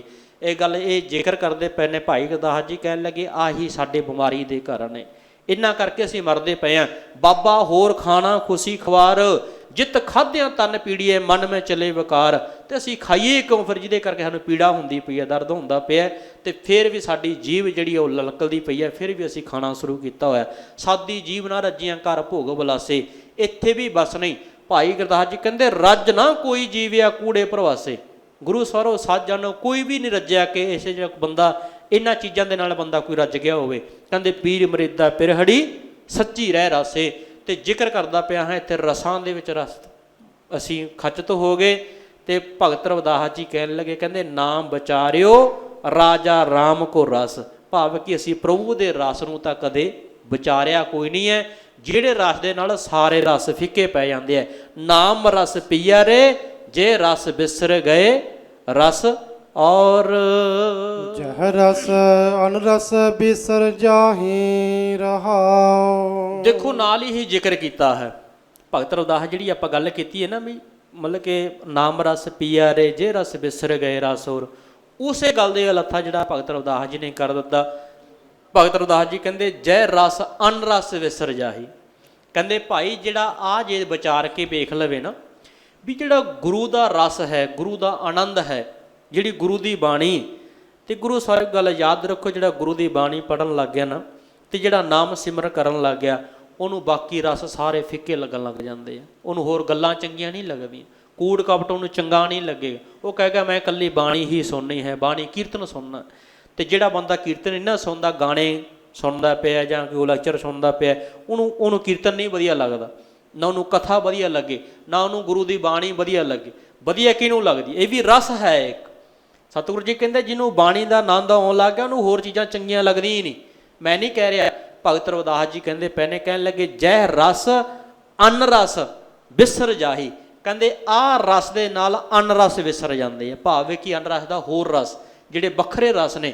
ਜਿਹੜਾ ਭਾਈ ਬਾਣੀ ਦੇ ਨਾਲ ਜੁੜ ਜਾਂਦਾ ਹੈ, ਨਾਮ ਦੇ ਨਾਲ ਜੁੜ ਜਾਂਦਾ ਹੈ, ਨਾਮ ਦੇ ਰਸ ਦੇ ਦੁਆਰਾ ਬਾਕੀ ਰਸ ਖਤਮ ਹੋ ਜਾਂਦੇ ਨੇ। ਜਾਨ ਆ ਜਾਨ ਭਾਏ ਹਮ ਬਾਬਰ, ਸੋਚ ਆ ਸੋਚ ਦਿਵਸ ਜਾਹੀ। ਜਾਣ ਦੇ ਵਿੱਚ ਤੇ ਆਣ ਜਾਣ ਦੇ ਵਿੱਚ ਗੱਲਾਂ ਹੀ ਦੋ ਨੇ, ਇੱਕ ਸਮਝ ਹੁੰਦੀ ਹੈ, ਇੱਕ ਬੇਸਮਝੀ ਹੁੰਦੀ ਹੈ। ਤੇ ਭਗਤ ਰਵਿਦਾਸ ਜੀ ਕਹਿੰਦੇ ਜਾਨ ਅਜਾਨ ਭਾਏ ਹਮ ਬਾਬਰ। ਬਾਬਰ ਕਹਿੰਦੇ ਕਮਲਾ, ਕਹਿੰਦੇ ਭਾਈ ਮੈਂ ਤਾਂ ਕਮਲੇ ਨੇ ਜਾਣ ਦੇ ਵਿੱਚ ਤੇ ਆਣ ਜਾਣ ਦੇ ਵਿੱਚ ਹੀ ਇਹ ਗਲਤੀ ਕਰ ਬੈਠੀ। ਸੋਚ ਸੋਚ ਦਿਵਸ ਜਾਹੀ, ਮੈਂ ਤਾਂ ਸੋਚਾਂ ਸੋਚਦੇ ਸੋਚਦੇ ਹੀ ਦਿਨ ਲੰਘਾ ਲੈਂਦਾ ਹਾਂ, ਮੈਨੂੰ ਤਾਂ ਸਮਝ ਹੀ ਹੈ ਨਹੀਂ ਮੈਂ ਕਰਾਂ ਤਾਂ ਕੀ ਕਰਾਂ, ਪਤਾ ਨਹੀਂ ਹੈ ਮੈਂ, ਇਹ ਮੇਰਾ ਜੀਵਨ ਇੱਕ ਇਸ ਤਰ੍ਹਾਂ ਦਾ ਬਣ ਗਿਆ। ਗੁਰੂ ਸਵਾਰਿਓ ਭਗਤ ਰਵਿਦਾਸ ਜੀ ਕਹਿੰਦੇ ਮੈਂ ਕਮਲਿਆਂ ਦੇ ਵਾਂਗ ਜੀਵਨ ਬਤੀਤ ਕਰਦਾ, ਬੌਰਿਆਂ ਦੇ ਵਾਂਗ। ਮੈਨੂੰ ਤਾਂ ਸਮਝੀ ਬੇਸਮਝੀ ਹੈ, ਮੈਨੂੰ ਤਾਂ ਪਤਾ ਹੀ ਨਹੀਂ, ਮੈਂ ਤਾਂ ਕਦੇ ਵਿਚਾਰੇ ਹੀ ਨਹੀਂ ਕਿਹੜੀਆਂ ਚੀਜ਼ਾਂ। ਕਹਿਣ ਲੱਗੇ ਮੈਂ ਤਾਂ ਆਹ ਚੀਜ਼ਾਂ ਨੂੰ ਵਿਚਾਰਿਆ ਨੇ, ਕਿਹੜੀਆਂ ਨੂੰ? ਅਗਲੇ ਬੰਦ ਦੇ ਅੰਦਰ ਦੱਸਦੇ ਪਏ ਨੇ। ਇੰਦਰੀ ਸਬਲ ਨਿਬਲ ਵਿਵੇਕ ਬੁੱਧ, ਪਰਮਾਰਥ ਪਰਵੇਸ਼ ਨਹੀਂ। ਆਹ ਚੀਜ਼ ਹੈ, ਧਿਆਨ ਨਾਲ ਸੁਣਿਓ, ਮੈਂ ਫਿਰ ਜ਼ਿਕਰ ਕਰਦਿਆਂ। ਇੰਦਰੀ ਸਬਲ ਨਿਬਲ, ਨਿਬਲ ਤੋਂ ਨਿਬਲ ਦਾ ਅਰਥ ਹੁੰਦਾ ਬਲ ਤੋਂ ਰਹਿਤ, ਤਾਕਤ ਤੋਂ ਰਹਿਤ। ਕਹਿਣ ਲੱਗੇ ਕਾਮ ਬਾਸਨਾ ਦੇ ਅੰਦਰ, ਇੰਦਰੀ ਦਾ ਅਰਥ ਹੁੰਦਾ ਕਾਮ ਬਾਸਨਾ। ਕਹਿੰਦੇ ਕਾਮ ਬਾਸਨਾ ਦੇ ਵਿੱਚ ਸਬਲ ਭਾਵ ਕਿ ਉਹਦੇ ਵਿੱਚ ਲੱਗ ਕੇ ਨਾ ਕਹਿੰਦੇ ਕਮਜ਼ੋਰ ਹੋ ਗਿਆ, ਕਮਜ਼ੋਰ ਹੋ ਗਿਆ, ਕਾਮ ਬਾਸਨਾ ਦੇ ਲੱਗ ਕੇ ਕਮਜ਼ੋਰ ਹੋ ਗਿਆ। ਵਿਵੇਕ ਬੁੱਧ ਪਰਮਾਰਥ ਪ੍ਰਵੇਸ਼ ਨਾਹੀ। ਕਹਿੰਦੇ ਜਿਹੜੀ ਵਿਵੇਕ ਬੁੱਧੀ ਸੀ ਤੇ ਉਹ ਮੇਰੀ ਕਮਜ਼ੋਰ ਹੋ ਗਈ ਤੇ ਮੈਂ ਤਾਂ ਕਦੇ ਸਮਝ ਨਹੀਂ ਭਲਿਆ। ਕਹਿੰਦੇ ਆਹ ਬਕਾਰਾਂ ਦੇ ਵਿੱਚ ਲੱਗ ਕੇ ਤੂੰ ਆਪਣੇ ਸਰੀਰ ਦੀ ਪੱਟੀ ਮੇਸ ਕਰ ਲਈ ਹੈ। ਸੌਖੀ ਗੱਲ ਇੱਕ ਹੋਰ ਸਮਝਾ ਦਿਆਂ। ਗੁਰੂ ਸਵਾਰਿਓ ਜ਼ਿਕਰ ਹੈ ਕਾਮ, ਕ੍ਰੋਧ, ਲੋਭ, ਮੋਹ ਤੇ ਹੰਕਾਰ। ਇਹ ਜਿਹੜੀਆਂ ਚੀਜ਼ਾਂ ਨੇ ਨਾ, 5 ਚੀਜ਼ਾਂ ਮੰਨੀਆਂ ਗਈਆਂ ਨੇ, ਕਾਮ, ਕ੍ਰੋਧ, ਲੋਭ, ਮੋਹ ਤੇ ਹੰਕਾਰ। ਇਹ 5 ਚੀਜ਼ਾਂ ਮਨੁੱਖ ਦੇ ਸਰੀਰ ਨੂੰ ਗਾਲ ਦਿੰਦੀਆਂ ਨੇ। ਬੰਦੇ ਨੂੰ ਗੁੱਸਾ ਜ਼ਿਆਦਾ ਆਉਂਦੇ ਤਾਂ ਵੀ ਗਾਲ ਦਿੰਦੀਆਂ ਨੇ, ਬੰਦੇ ਕੋਲੇ ਕਾਮ ਵਾਸਨਾ ਜ਼ਿਆਦਾ ਹੋਵੇ ਤਾਂ ਵੀ ਸਰੀਰ ਨੂੰ ਗਾਲਦੇ, ਬੰਦੇ ਕੋਲੇ ਕ੍ਰੋਧ ਹੋਵੇ ਤਾਂ ਵੀ ਗਾਲ ਦਿੰਦੀਆਂ, ਬੰਦੇ ਕੋਲੇ ਲੋਭ ਲਾਲਚ ਹੋਵੇ ਤਾਂ ਵੀ ਗਾਲਦੇ। ਗੁਰੂ ਜੀ ਕਹਿੰਦੇ ਕਾਮ ਕ੍ਰੋਧ ਕਾਇਆ ਕੋ ਗਾਲ ਹੈ, ਜੋ ਕੰਚਨ ਸੁਹਾਗਾ ਢਾਲਾ ਹੈ। ਮੈਂ ਨਹੀਂ ਕਹਿ ਰਿਹਾ, ਗੁਰੂ ਦੀ ਬਾਣੀ ਕਹਿ ਰਹੀ ਹੈ। ਸਤਿਗੁਰੂ ਜੀ ਬਾਣੀ ਕਹਿਣ ਲੱਗੀ ਵੀ ਆਹ ਕਾਮ ਕ੍ਰੋਧ ਹੈ ਨਾ ਜਿਹੜੇ, ਤੇ ਇਹ ਸਰੀਰ ਨੂੰ ਇਸ ਤਰ੍ਹਾਂ ਗਾਲ ਦਿੰਦੇ ਜਿਵੇਂ ਕਹਿੰਦੇ ਕੰਚਨ ਸੁਹਾਗਾ ਢਾਲਾ। ਜਿਵੇਂ ਕਹਿੰਦੇ ਕੰਚਨ ਕਹਿੰਦੇ ਸੋਨੇ ਨੂੰ, ਜਿਵੇਂ ਸੋਨੇ ਨੂੰ ਢਾਲਿਆ ਜਾਂਦਾ ਕੋਠਾਲੀ ਦੇ ਵਿੱਚ ਪਾ ਕੇ, ਭਾਵ ਕਿ ਸਰੀਰ ਦਾ ਸਤਿਆਨਾਸ਼ ਹੋ ਜਾਂਦਾ। ਇਸੇ ਕਰਕੇ ਤਾਂ ਸਾਨੂੰ ਭਗਤ ਜੀ ਬਾਣੀ ਸਮਝਾਉਂਦੇ ਨੇ, ਫਰੀਦਾ ਬੁਰੇ ਦਾ ਭਲਾ ਕਰ, ਗੁੱਸਾ ਮਨ ਨਾ ਹਟਾਏ, ਦੇਹੀ ਰੋਗ ਨਾ ਲੱਗੀ ਪੱਲੇ ਸਭ ਕਿਸ ਪਾਏ। ਹੁਣ ਗੁਰੂ ਜੀ ਸਾਨੂੰ ਕਿਉਂ ਸਮਝਾਉਂਦੇ ਪਏ ਨੇ ਵੀ ਗੁੱਸਾ ਨਹੀਂ ਕਰਨਾ? ਗੁਰੂ ਜੀ ਕਿਉਂ ਸਮਝਾਉਂਦੇ ਪਏ ਨੇ ਕ੍ਰੋਧ ਨਹੀਂ ਕਰਨਾ? ਗੁਰੂ ਜੀ ਕਿਉਂ ਸਮਝਾਉਂਦੇ ਪਏ ਨੇ ਵੀ ਸੰਤੋਖ ਰੱਖ, ਲਾਲਚ ਨਾ ਕਰੀ? ਗੁਰੂ ਜੀ ਸਾਨੂੰ ਕਿਉਂ ਸਮਝਾਉਂਦੇ ਪਏ ਨੇ ਵੀ ਕਾਮ ਵਾਸਨਾ ਦੇ ਵਿੱਚ ਕਿਤੇ ਫਸ ਕਰਕੇ ਆਪਣੇ ਸਰੀਰ ਨੂੰ ਤਬਾਹ ਨਾ ਕਰ ਲਈ? ਇੱਥੇ ਵੀ ਜ਼ਿਕਰ ਇਹੋ ਹੀ ਹੈ। ਭਗਤ ਰਵਿਦਾਸ ਜੀ ਕਹਿੰਦੇ ਇੰਦਰੀ ਸਬਲ ਨਿਵਲ, ਵਿਵੇਕ ਬੁੱਧ ਪਰਮਾਰਥ ਪ੍ਰਵੇਸ਼ ਨਾਹੀ। ਕਹਿੰਦੇ ਮੈਂ ਤਾਂ ਆਹ ਚੀਜ਼ਾਂ ਨੂੰ ਭਲਿਆ ਕਹਿੰਦੇ ਜਾਣ ਨਹੀਂ, ਮੈਂ ਤਾਂ ਅਣਜਾਣੇ ਦੇ ਵਿੱਚ ਤੇ ਬੇਸਮਝ ਦੇ ਵਿੱਚ ਸਾਰਾ ਕੁਝ ਗਵਾ ਲਿਆ। ਕੀ ਕਹਿੰਦੇ ਪਏ ਨੇ? ਜਾਨ ਅਜਾਨ ਭਏ ਹਮ ਬਾਵਰ, ਸੋਚ ਅਸੋਚ ਦਿਵਸ ਜਾਹੀ। ਕਹਿੰਦੇ ਸੋਚਦੇ ਸੋਚਦੇ ਆਹ ਦਿਨ ਚਲੇ ਗਏ, ਆਹ ਸਮਾਂ ਮੇਰੇ ਕੋਲ ਦੀ ਲੰਘ ਗਿਆ। ਇਸ ਸਮੇਂ ਦੇ ਵਿੱਚ ਕਹਿੰਦੇ ਮੈਂ ਆਪਣੇ ਸਰੀਰ ਦੀ ਪੱਟੀ ਮੇਸ ਕਰ ਲਈ ਹੈ। ਕਹੀਅਤ ਆਨ ਆਚਰਿਅਤ ਅਨ ਕਛ, ਸਮਝ ਨਾ ਪਰੇ ਅਪਰ ਮਾਇਆ। ਕਹਿੰਦੇ ਆ ਮਾਇਆ ਐਡੀ ਪ੍ਰਬਲ ਆ ਨਾ, ਤੇ ਇਸ ਮਾਇਆ ਨੂੰ ਕਹਿੰਦੇ ਮੈਂ ਸਮਝ ਨਾ ਸਕਿਆ। ਭਗਤ ਰਵਿਦਾਸ ਜੀ ਕਹਿੰਦੇ ਮੈਂ ਨਾ ਸਮਝ ਸਕਿਆ। ਕਿਹੜੀ? ਕਹਿੰਦੇ ਕਹੀਅਤ ਆਨ ਆਚਰਿਅਤ ਅਨ ਕਛ, ਸਮਝ ਨਾ ਪਰੇ ਅਪਰ ਮਾਇਆ। ਆ ਜਿਹੜੀ ਅਪਰ ਮਾਇਆ ਸੀ, ਜਿਹੜੀ ਮਾਇਆ ਪ੍ਰਬਲ ਸੀਗੀ, ਤੇ ਇਸ ਮਾਇਆ ਨੂੰ ਕਹਿੰਦੇ ਮੈਂ ਨਾ ਸਮਝ ਸਕਿਆ। ਤੇ ਇਸ ਮਾਇਆ ਨੇ ਕਹਿੰਦੇ ਮੇਰਾ ਸਾਰਾ ਕੁਝ ਕਹਿੰਦੇ ਛੁੜ ਕੇ ਰੱਖ ਦਿੱਤਾ, ਭਾਵ ਕਿ ਖਤਮ ਕਰਕੇ ਰੱਖ ਦਿੱਤਾ। ਮਾਇਆ ਦੇ ਬੰਧਨਾਂ ਦੇ ਵਿੱਚ ਪੈ ਕਰਕੇ ਮੈਂ ਪੱਟੀ ਮੇਸ ਕਰ ਲਈ। ਸੋ ਗੁਰੂ ਸਵਾਰੋ ਕਹਿਣ ਤੋਂ ਮੁਰਾਦ ਹੈ ਵੀ ਆ ਜਿਹੜਾ ਮਨੁੱਖਾ ਜਨਮ ਆ ਨਾ, ਸਰੀਰ ਆ ਸਾਡਾ, ਤੇ ਇਹਦੀ ਅਸੀਂ ਸੰਭਾਲ ਨਹੀਂ ਕਰ ਰਹੇ, ਇਹਦੀ ਕੇਅਰ ਨਹੀਂ ਕਰਦੇ ਪਏ। ਅਸੀਂ ਬਿਲਕੁਲ ਹੀ ਨਹੀਂ ਸੰਭਾਲ ਹੈ ਸਾਨੂੰ ਆਪਣੇ ਸਰੀਰ ਦੀ। ਨਾ ਤਾਂ ਖਾਣੇ, ਮੈਂ ਪਹਿਲਾਂ ਜ਼ਿਕਰ ਕਰਕੇ ਨਾ ਖਾਣੇ ਪੀਣੇ ਤੋਂ ਸੰਭਾਲ ਹੈ, ਨਾ ਕੋਈ ਉਹ ਸੰਭਾਲ ਹੈ। ਉੱਦਾਂ ਤਾਂ ਅਸੀਂ ਲਿਪਾ ਪੋਚੀ ਤਾਂ ਅਸੀਂ ਬਹੁਤੀ ਕਰਨੀ ਸ਼ੁਰੂ ਕੀਤੀ ਹੈ, ਇਹੋ ਜਿਹੀ ਗੱਲ ਨਹੀਂ। ਜਿਵੇਂ ਭਗਤ ਗੁਰੂ ਸਾਹਿਬ ਜੀ ਬਾਣੀ 'ਚ ਕਹਿੰਦੇ ਨੇ, ਗੱਲੀ ਅਸੀਂ ਚੰਗੀਆਂ ਆਚਾਰੀ ਬੁਰੀਆਂ, ਹੈ ਨਾ, ਮਨੁੱਖ ਸੁੱਧ ਕਾਲੀਆਂ ਬਾਹਰ ਵੀ ਚਿੱਟਵੀਆਂ। ਬਾਹਰੋਂ ਤਾਂ ਬੜੇ ਸੋਹਣੇ ਚਿੱਟੇ ਕੱਪੜੇ ਮੇਰੇ ਵਰਗਾ ਪਾ ਕੇ ਬੈਠ ਜਾਂਦਾ, ਤੜਕੇ ਸਵੇਰੇ ਉੱਠਣ ਸਾਰ ਨਹਾ ਧੋ ਕੇ ਜੌਂ ਲੱਗਦਾ ਮੇਕਅਪ ਕਰਨ ਵੀ ਦੁਨੀਆ ਦੇ ਲੋਕਾਂ ਨੂੰ ਸੋਹਣਾ ਲੱਗਾ, ਵਾਹ ਵੀ ਕਮਾਲ ਦਾ ਹੈ। ਅੰਦਰ ਕੀ ਹੈ? ਅੰਦਰੋਂ ਥੋਥੇ ਹਾਂ, ਅੰਦਰੋਂ ਖਤਮ ਹੋਏ ਪਏ ਹਾਂ। ਅੰਦਰ ਕਾਮ ਕ੍ਰੋਧ ਲੋਭ ਮੋਹ ਹੰਕਾਰ ਖਤਮ ਹੋ ਗਿਆ। ਸਾਡਾ ਸਿਸਟਮ ਹੀ ਸਾਰਾ ਕੁਝ ਹੀ ਖਤਮ ਹੋ ਗਿਆ। ਅਸੀਂ ਬੇਕਾਰ, ਸਰੀਰ ਸਾਡਾ ਖਤਮ। ਭਗਤ ਰਵਿਦਾਸ ਜੀ ਸਾਨੂੰ ਆਹੀ ਜ਼ਿਕਰ ਦਿਖਾਉਂਦੇ। ਕੀ ਕਹਿੰਦੇ ਪਏ ਨੇ? ਦੁਰਲੰਭ ਜਨਮ ਪੁੰਨ ਫਲ ਪਾਇਓ, ਬਿਰਥਾ ਜਾਤ ਅਬਵੇਕੈ। ਕਹਿੰਦੇ ਜਿਹੜਾ ਆਹ ਮਨੁੱਖਾ ਜਨਮ ਮੈਨੂੰ ਮਿਲਿਆ ਸੀ ਨਾ, ਕਹਿੰਦੇ ਬੇਸਮਝੀ ਕਰਕੇ ਮੈਂ ਤਾਂ ਅਣਜਾਣ 'ਚ ਹੀ ਗਵਾ ਲਿਆ, ਬਸ ਖਤਮ ਕਰ ਲਿਆ ਮੈਂ ਸਰੀਰ ਨੂੰ। ਆਪਣੇ ਸਰੀਰ ਦੀ ਮੈਂ ਸੰਭਾਲ ਨਾ ਕਰ ਸਕਿਆ। ਆਹ ਸਰੀਰ ਜਿਹੜਾ ਮੈਨੂੰ ਮਨੁੱਖਾ ਜਨਮ ਮਿਲਿਆ ਸੀ, ਉਹਦੀ ਮੈਂ ਕਦਰ ਨਾ ਕੀਤੀ, ਜਿਹੜੀ ਅਸਲ ਗੱਲ ਸੀ। ਸਾਨੂੰ ਕਦਰ ਹੀ ਕੋਈ ਨਹੀਂ ਹੈ, ਸੱਚ ਜਾਣੋ। ਹਜੇ ਵੀ ਨਹੀਂ ਕਦਰ ਕਰ ਰਹੇ, ਹਜੇ ਵੀ ਅਸੀਂ ਉਹ ਟੱਚੀ ਸਮਝਿਆ ਹੋਇਆ। ਤੇ ਜਦੋਂ ਬੰਦੇ ਦਾ ਅਖੀਰਲਾ ਸਮਾਂ ਆਉਂਦਾ ਨਾ, ਜੇ ਭਗਤ ਕਬੀਰ ਜੀ ਕਹਿੰਦੇ ਨੇ, ਫਿਰ ਭਗਤ ਕਬੀਰ ਜੀ ਕਹਿੰਦੇ ਨਰੂ ਮਰੈ ਨਰ ਕਾਮ ਨਾ ਆਵੈ, ਪਸ਼ੂ ਮਰੈ ਦਸ ਕਾਜ ਸਵਾਰ। ਹੈ ਨਾ, ਆਪਣੇ ਕਰਮ ਕੀ ਗਤ ਮੈਂ ਕਿਆ ਜਾਨੂ ਬਾਬਾ ਰੇ, ਹਾਟ ਜੜੇ ਲੱਕੜੀ ਕਾ ਤੋਲਾ, ਕਹਿ ਜਲੇ ਘਾਸ ਕਾ ਬੋਲਾ। ਹੈ ਨਾ, ਅਖੀਰ ਤੇ ਕੀ ਕਿਹਾ? ਮੈਂ ਅਖੀਰਲਾ ਸ਼ਬਦ ਕਹਿ ਦਿਆਂ। ਭਗਤ ਕਬੀਰ ਜੀ ਕਹਿਣ ਲੱਗੇ, ਕਹਿਤ ਕਬੀਰ ਤਬ ਹੀ ਨਰ ਜਾਗੈ, ਜਮ ਕਾ ਡੰਡ ਜਮ ਮੂੰਡ ਮੈਂ ਲੱਗ। ਮਨੁੱਖ ਜਾਗਦਾ ਹੀ ਉਦੋਂ ਹੈ ਜਦੋਂ ਕਹਿੰਦੇ ਆ ਕੇ ਮੌਤ ਖੜਦੀ ਹੈ ਸਿਰ ਤੇ ਬੰਦੇ ਦੇ। ਮੌਤ ਦਾ ਡੰਡਾ ਵੱਜਦਾ ਨਾ ਸਿਰ ਤੇ, ਵੀ ਚੱਲ ਭਾਈ ਤੇਰਾ ਸਮਾਂ ਆ ਗਿਆ। ਫਿਰ ਹੱਥ ਪੈਰ ਜੇ ਮਾਰਦਾ ਵੀ ਮੈਨੂੰ ਸਮਾਂ ਹੋਰ ਮਿਲ ਜੇ, ਕਹਿੰਦੇ ਹੁਣ ਸਮਾਂ ਨਹੀਂ ਹੈ। ਜਦੋਂ ਹੈ ਸੀ ਉਦੋਂ ਕਦਰ ਨਹੀਂ ਕੀਤੀ। ਜਦੋਂ ਸਰੀਰ ਸੀਗਾ, ਸਰੀਰ ਦੇ ਵਿੱਚ ਜਾਨ ਸੀਗੀ, ਉਦੋਂ ਤੋਂ ਬਸ ਕਲੋਲਾਂ ਕਰਦਾ ਰਿਹਾ। ਦਰਿਆਵੇ ਕੰਨੇ ਬਗਲਾ ਬੈਠਾ, ਕੇਲ ਕਰਨ ਦੇ ਹੰਝ ਨੂੰ ਅਚਿੰਤੇ ਬਾਜ ਪਏ ਤਿਸ ਰੱਬ ਦੇ ਕੇਲਾਂ ਵਿਸਰੀਆਂ, ਜੋ ਮਨ ਚਿਤਨਾ ਚੇਤੇ ਸਨ ਸੁਗਾਲੀ ਰੱਬ ਕੀਆਂ। ਆਹ ਬੜੇ ਸੋਹਣੇ ਫਰਮਾਨ ਦੇ ਕੇ ਨਾ ਸਤਿਗੁਰੂ ਜੀ ਸਾਨੂੰ ਬੜਾ ਬਾਣੀ ਸਾਨੂੰ ਸਮਝਾਉਂਦੇ ਹੈ ਕਿ ਭਲਿਆ ਕਿ ਜਾਗ ਲਿਓ ਰੇ ਮਨਾ, ਜਾਗ ਲਿਓ ਕਹਾਂ ਗਾਫਲ ਸਿਓ, ਕਿਉਂ ਮਾਇਆ ਦੀ ਨੀਂਦ ਸੁੱਤਾ ਪਿਆ। ਤੇ ਕਦੇ ਉੱਠ ਕੇ ਤੂੰ ਸੋਚਣ ਦਾ ਯਤਨ ਕਰ, ਤੇ ਕਦੇ ਸਮਝਣ ਦਾ ਯਤਨ ਕਰ ਵੀ ਆਹ ਮਨੁੱਖਾ ਸਰੀਰ ਹੈ ਨਾ ਜਿਹੜਾ, ਤੇ ਇਹ ਤੈਨੂੰ ਵਾਰ-ਵਾਰ ਨਹੀਂ ਮਿਲਣਾ, ਬਸ ਵਾਰ-ਵਾਰ ਨਹੀਂ ਮਿਲੇਗਾ। ਬੜੀ ਮੁਸ਼ਕਲ ਨਾਲ ਸਾਨੂੰ ਪ੍ਰਾਪਤ ਹੋਇਆ। ਇੱਥੇ ਆਪਾਂ ਜ਼ਿਕਰ ਕਰ ਰਹੇ ਸੀਗੇ, ਜ਼ਿਕਰ ਕੀ ਸੀਗਾ? ਕਹੀਅਤ ਆਨ ਅਚਰੀਅਤ ਅਨਕਸ ਸਮਝ ਨਾ ਪਰੈ ਅਪਰ ਮਾਇਆ, ਵੀ ਅਪਰ ਮਾਇਆ ਦੇ ਕਰਕੇ ਅਸੀਂ ਇਸ ਚੀਜ਼ ਨੂੰ ਸਮਝ ਹੀ ਨਾ ਸਕੇ। ਅਸੀਂ ਤਾਂ ਉੱਦਾਂ ਹੀ ਸਮਝਿਆ ਵੀ ਕਹੀਅਤ ਆਨ ਅਚਰੀਅਤ, ਵੀ ਦੂਜੇ ਦੀਆਂ ਗੱਲਾਂ ਕਰਦੇ ਪਏ। ਆਚਰਨ ਬਾਰੇ, ਆਪਣੇ ਬਾਰੇ ਮੈਂ ਫਿਰ ਜ਼ਿਕਰ ਕਰਦੇ ਹਾਂ ਕਿ ਬੰਦਾ ਚੰਗਾ ਸੋਹਣਾ ਬਣਨ ਵਾਸਤੇ ਬੜੇ ਉਪਰਾਲੇ ਕਰਦਾ ਹੈ, ਪਰ ਅਸੀਂ ਕਿਰਦਾਰ ਦੇ ਚੰਗੇ ਹੋਈਏ, ਕਰੈਕਟਰ ਦੇ ਚੰਗੇ ਹੋਈਏ, ਖਾਣ ਪੀਣ ਦੇ ਅਸੀਂ ਚੰਗੇ ਬਣ ਜਾਈਏ। ਬਸ ਇਹੀ ਸਭ ਤੋਂ ਵੱਡਾ, ਸਾਡੀ ਸੋਚ ਚੰਗੀ ਹੋ ਜਾਏ। ਇਹ ਗੱਲ ਯਾਦ ਰੱਖਿਓ, ਜਿਹੋ ਜਿਹਾ ਖਾਓਗੇ, ਜਿਹੋ ਜਿਹਾ ਦੇਖੋਗੇ, ਜਿਹੋ ਜਿਹਾ ਸੁਣੋਗੇ ਤੇ ਬਣੋਗੇ ਉਹੇ ਜਿਹੇ। ਮਾੜਾ ਵੇਖੋਗੇ ਮਾੜਾ ਬਣੋਗੇ, ਚੰਗਾ ਵੇਖੋਗੇ ਤੇ ਚੰਗਾ ਬਣੋਗੇ। ਇਸੇ ਕਰਕੇ ਚੰਗਾ ਵੇਖਣਾ ਚਾਹੀਦਾ ਹੈ, ਮਾੜਾ ਨਾ ਵੇਖੀਏ। ਚੰਗਾ ਸੁਣਨਾ ਚਾਹੀਦਾ ਹੈ, ਮਾੜਾ ਨਾ ਸੁਣੀਏ। ਚੰਗਾ ਖਾਣਾ ਚਾਹੀਦਾ ਹੈ, ਮਾੜਾ ਨਾ ਖਾਈਏ। ਤੇ ਸਾਡਾ ਜੀਵਨ ਇਹਦੇ ਆਧਾਰ 'ਤੇ ਖੜ੍ਹਾ।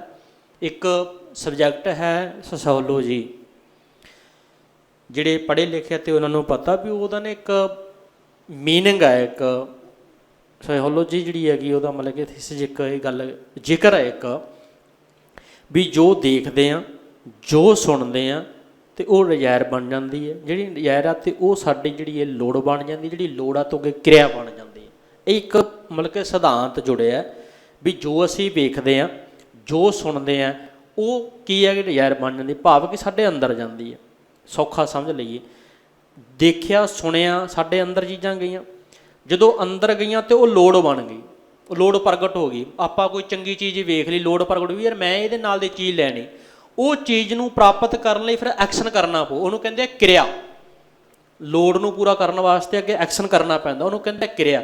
ਇੱਕ ਸੋਸ਼ੀਓਲੋਜੀ ਜਿਹੜੀ ਹੈਗੀ ਉਹਦਾ ਇੱਕ ਥੀਸਿਸ ਹੈਗਾ ਵੀ ਇਹ ਸਾਡੇ ਕਿਰਦਾਰ ਦੇ ਉੱਪਰ ਚੀਜ਼ਾਂ ਖੜੀਆਂ ਨੇ। ਭਾਵ ਕੀ ਹੈ ਵੀ ਸਾਡਾ ਜੀਵਨ ਜਿਹੜਾ ਹੈ ਸਾਡੇ ਦੇਖਣ 'ਤੇ, ਸੁਣਨ 'ਤੇ ਖਾਣ ਦੇ ਉੱਪਰ ਖੜਾ। ਬਸ ਜਿਹੜੇ ਭਗਤ ਸਾਹਿਬਾਨ ਨੇ ਉਹ ਸਾਨੂੰ ਕਿਉਂ ਕਹਿੰਦੇ ਭਾਈ ਖਾਣਾ ਤਿਆਰ ਕਰਨ ਵੇਲੇ ਸਿਮਰਨ ਕਰਿਆ ਕਰੋ, ਖਾਣਾ ਖਾਣਾ ਜਦੋਂ ਸਿਮਰਨ ਕਰੋ। ਇਹ ਗੱਲਾਂ ਅੱਜ ਸਾਨੂੰ ਮਤਲਬ ਕਿ ਚੇਤੇ ਆਉਂਦੀਆਂ। ਮੈਂ ਬਹੁਤ ਵਾਰੀ ਜ਼ਿਕਰ ਕੀਤਾ ਵੀ ਤੁਸੀਂ ਪ੍ਰਸਾਦ ਤਿਆਰ ਕਰਦੇ ਹੋ, ਹੈ ਨਾ, ਪ੍ਰਸਾਦ ਤਿਆਰ ਕਰਦੇ ਹਾਂ, ਪਕੜਾ ਪ੍ਰਸਾਦੀ ਦੇਗ ਤਿਆਰ ਕਰਦੇ ਹਾਂ। ਜਿਹੜੇ ਪ੍ਰਸਾਦ ਤੁਹਾਨੂੰ ਪਤਾ ਲੱਗ ਜੂ ਵੀ ਅੱਜ ਪ੍ਰਸਾਦ ਜਦੋਂ ਤਿਆਰ ਕੀਤਾ ਵੀ ਤੇ ਬਾਣੀ ਪੜ੍ਹੀ ਗਈ ਹੈ। ਵੈਸੇ ਬਹੁਤੀ ਬਾਣੀ ਨਹੀਂ ਪੜ੍ਹੀ ਜਾਂਦੀ, ਮੇਰੀ ਗੱਲ ਦਾ ਫਿਰ ਕਿਸੇ ਨੂੰ ਗੁੱਸਾ ਹੀ ਲੱਗੇ। ਪ੍ਰਸਾਦ ਉੱਦਾਂ ਹੀ ਉੱਥੇ ਗਾਲਾਂ ਹੀ ਚੱਲਦੀਆਂ ਆਉਂਦੀਆਂ ਕਈ ਵਾਰ, ਤਾਂ ਰੌਲਾ ਪਾਈ ਜਾਂਦਾ ਕੋਲੇ ਖੜਾ ਕੋਈ ਨਾ ਕੋਈ। ਤਾਂ ਜਦੋਂ ਪ੍ਰਸਾਦ ਤਿਆਰ ਹੁੰਦਾ ਨਾ ਤੇ ਉਦੋਂ ਆਲੇ ਦੁਆਲੇ ਰੌਲਾ ਨਹੀਂ ਪੈਣਾ ਚਾਹੀਦਾ, ਸਿਰਫ ਕੇਵਲ ਬਾਣੀ ਪੜ੍ਹੀ ਜਾਏ। ਤੁਸੀਂ ਬਾਣੀ ਪੜ੍ਹ ਕੇ ਪ੍ਰਸਾਦ ਤਿਆਰ ਕਰਿਓ, 2 ਪ੍ਰਸਾਦ ਤਿਆਰ ਕਰ ਲਿਓ, ਪ੍ਰੈਕਟੀਕਲ ਕਰਕੇ ਦੇਖ ਲਓ। ਮੈਂ ਦਾਅਵੇ ਨਾਲ ਕਹਿ ਰਿਹਾ ਗੁਰੂ ਸਾਹਿਬ ਦੀ ਹਜ਼ੂਰੀ 'ਚ, ਇੱਕ ਪ੍ਰਸਾਦ ਬਾਣੀ ਪੜ੍ਹ ਕੇ ਤਿਆਰ ਕਰਿਓ, ਇੱਕ ਪ੍ਰਸਾਦ ਤੁਸੀਂ ਬਿਨਾਂ ਬਾਣੀ ਤੋਂ ਤਿਆਰ ਕਰਿਓ। ਅਰਦਾਸ ਆਪਾਂ ਦੋਨਾਂ ਦੀ ਕਰਨੀ ਹੈ, ਉਸ ਪ੍ਰਸਾਦ ਦੀ ਵੀ ਅਰਦਾਸ ਕਰਨੀ ਹੈ ਗੁਰੂ ਅੱਗੇ, ਤੇ ਜਿਹੜਾ ਬਿਨਾਂ ਬਾਣੀ ਤੋਂ ਤਿਆਰ ਕੀਤਾ ਉਹਦੀ ਵੀ ਅਰਦਾਸ ਕਰਿਓ। ਤੇ ਤੁਸੀਂ ਉਹ ਪ੍ਰਸਾਦ ਵੀ ਸਕਿਓ ਤੇ ਉਹ ਵੀ ਪ੍ਰਸਾਦ ਸਕਿਓ। ਤੁਹਾਨੂੰ ਆਪਣੇ ਆਪ ਤੁਹਾਡਾ ਜੀਭ ਦੱਸੇਗੀ ਤੁਹਾਨੂੰ ਵੀ ਕਿਹੜਾ ਟੇਸਟੀ ਹੈ।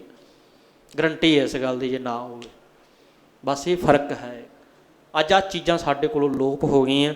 ਖਾਣਾ ਤਿਆਰ ਕਰਨ ਸਮੇਂ ਬਾਣੀ ਜ਼ਰੂਰ ਪੜ੍ਹਨੀ ਚਾਹੀਦੀ ਹੈ। ਜਦੋਂ ਵੀ ਖਾਣਾ ਹੈ ਅਸੀਂ ਬਾਣੀ ਪੜ੍ਹ ਕੇ ਪ੍ਰਸਾਦਾ ਪਾਣੀ ਸਕੀਏ। ਪ੍ਰਸਾਦਾ ਪਾਣੀ ਸਕਣ ਤੋਂ ਬਾਅਦ ਫਿਰ ਅਸੀਂ ਬਾਣੀ ਪੜ੍ਹੀਏ, ਮੂਲ ਮੰਤਰ ਦਾ ਪਾਠ ਕਰੋ, ਸਿਮਰਨ ਕਰੋ, ਜੋ ਵੀ ਤੁਹਾਡਾ ਮਨ ਕਰਦਾ ਬਾਣੀ ਜ਼ਰੂਰ ਪੜ੍ਹੋ। ਉਸ ਅਕਾਲ ਪੁਰਖ ਵਾਹਿਗੁਰੂ ਦਾ ਨਾਮ ਲਿਓ। ਦੱਦਾ ਦਾਤਾ ਏਕ ਹੈ ਸਭ ਕੋ ਦੇਵਨਹਾਰ, ਦੰਦੇ ਧੋਟ ਨਾ ਆਵੇ ਗੰਤ ਭਰੇ ਭੰਡਾਰ। ਨਾਨਕ ਭੂਸਰੀਆਂ ਪਕਾਈਆਂ ਪਾਈਆਂ ਥਾਲੇ ਮਾਹੇ, ਜਿਨੀ ਗੁਰੂ ਮਲਾਇਆ ਰਹਿ ਸਹੀ ਖਾਏ। ਕਾਮ ਕ੍ਰੋਧ ਲੋਭ ਮੋਹ ਬਿਨ ਸਹ ਮੇਵ, ਨਾਨਕ ਪ੍ਰਭ ਸਰਨਾਗਤੀ ਕਰ ਪ੍ਰਸਾਦ ਗੁਰਦੇਵ। ਜਿੰਨੇ ਮਰਜ਼ੀ ਫਰਮਾਨ ਪੜ੍ਹੀ ਚੱਲੋ, ਜਿੰਨਾ ਮਰਜ਼ੀ ਤੁਸੀਂ ਮੂਲ ਮੰਤਰ ਦਾ ਪਾਠ ਕਰੀ ਚਲੋ, ਪਾਠ ਕਰਕੇ ਤੁਸੀਂ ਪ੍ਰਸਾਦਾ ਪਾਣੀ ਸਕੋ, ਮੈਂ ਕਹਿੰਦਾ ਆਨੰਦ ਹੀ ਵੱਖਰਾ ਹੈ। ਸੋ ਅਖੀਰ ਤੇ ਭਗਤ ਰਵਿਦਾਸ ਜੀ ਆਪਣੇ ਸ਼ਬਦਾਂ ਦੇ ਵਿੱਚ ਸਮਝਾਉਂਦੇ ਪਏ ਨੇ। ਕਹਿ ਰਵਿਦਾਸ ਉਦਾਸ ਦਾਸ ਮਤ ਪਰ ਹਰ ਕੋਪ ਕਰੋ ਜੀ ਦਇਆ। ਅਖੀਰ ਤੇ ਭਗਤ ਰਵਿਦਾਸ ਜੀ ਨੇ ਨਾ ਹੁਣ ਅਰਦਾਸ ਬੇਨਤੀ ਕੀਤੀ ਹੈ।